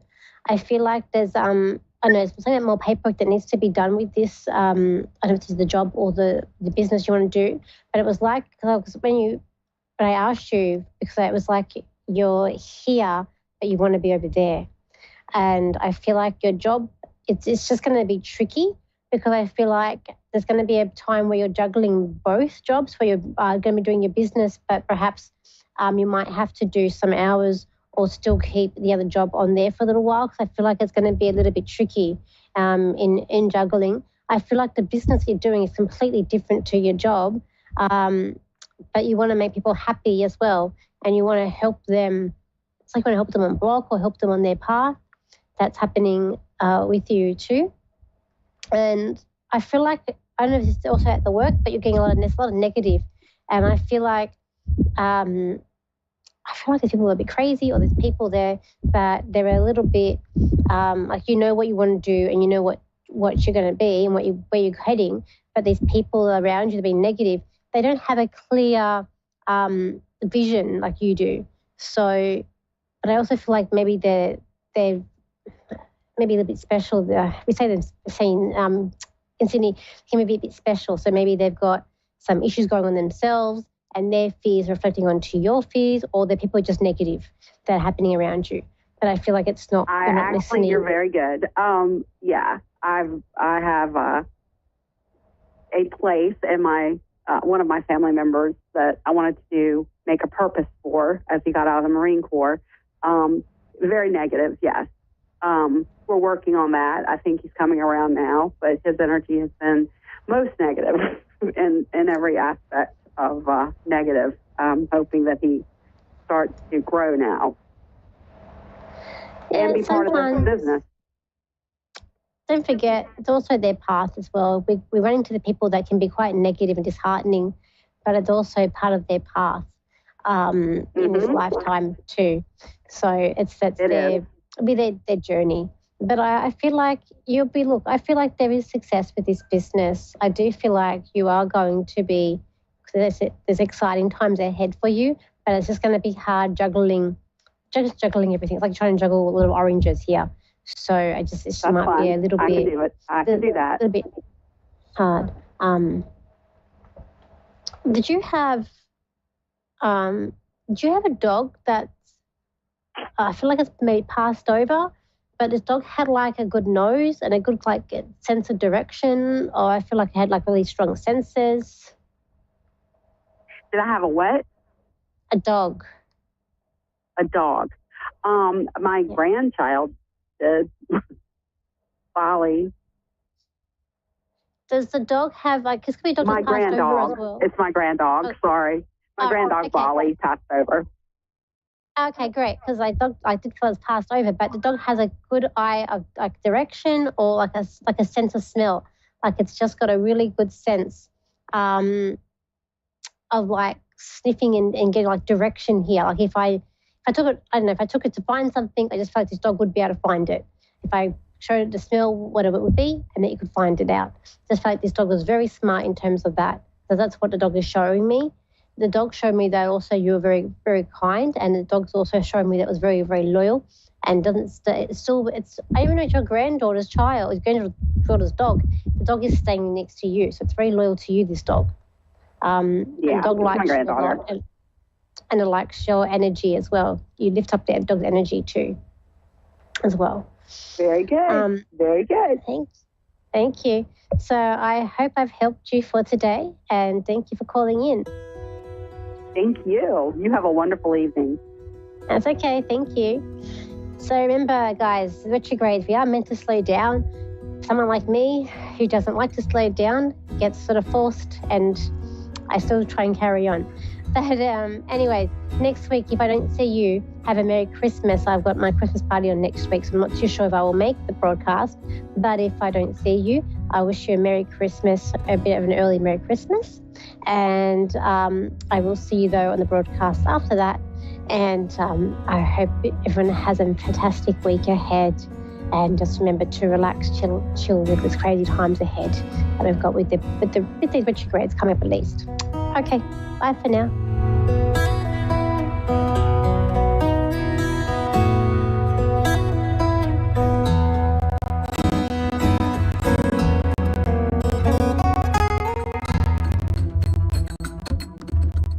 Hello, my cherished ducklings. And if you're wondering why I look like a 1970s country western singer, I will tell you. It's because it's a slightly challenging week for me. I'm better now. But when I feel a little challenged, I like to dance around my house singing old classic country western songs really loud. So, ready? I beg your pardon. I never promised you a rose garden along with the sunshine. There's gotta be a little rain sometimes. When you take, you gotta give some love and let live and let oh, I beg your pardon. I never promised you a rose garden. There you go. And no auto-tune. So, hi, darlings. Hello, my cherished ducklings everywhere. I'm Perry Lyons. This is Perry Lyons, New York City celebrity psychic on Moonstruck TV and A1R Radio. I'm so glad you're here. I'm sending you love from my heart to your heart. Boom, got that? And we are about to do the Psychic Tarot Weather. And this is where I pick 3 cards. And the first card is the beginning of the week, starting now. Second card is the middle of the week, which is the weekend. Third card is the rest of the week. Ta-da! I knew you could do it. Before we start, I just want to say I did a wonderful podcast today with my terrific friend Bridget Leroy, who has a metaphysical podcast called Crazy Connections, which is on Riverside. You can get the Riverside app. It was a lot of fun. I told my ghost stories, told my origin story of how I found out I was a psychic, which is long. You guys have heard most of it. Maybe I'll tell a little bit later on. But right now, I'm going to do the Psychic Tarot Weather, and I am staring at my phone like a lovesick teenager waiting for your call. Because when you call, I'm going to give you accurate, loving,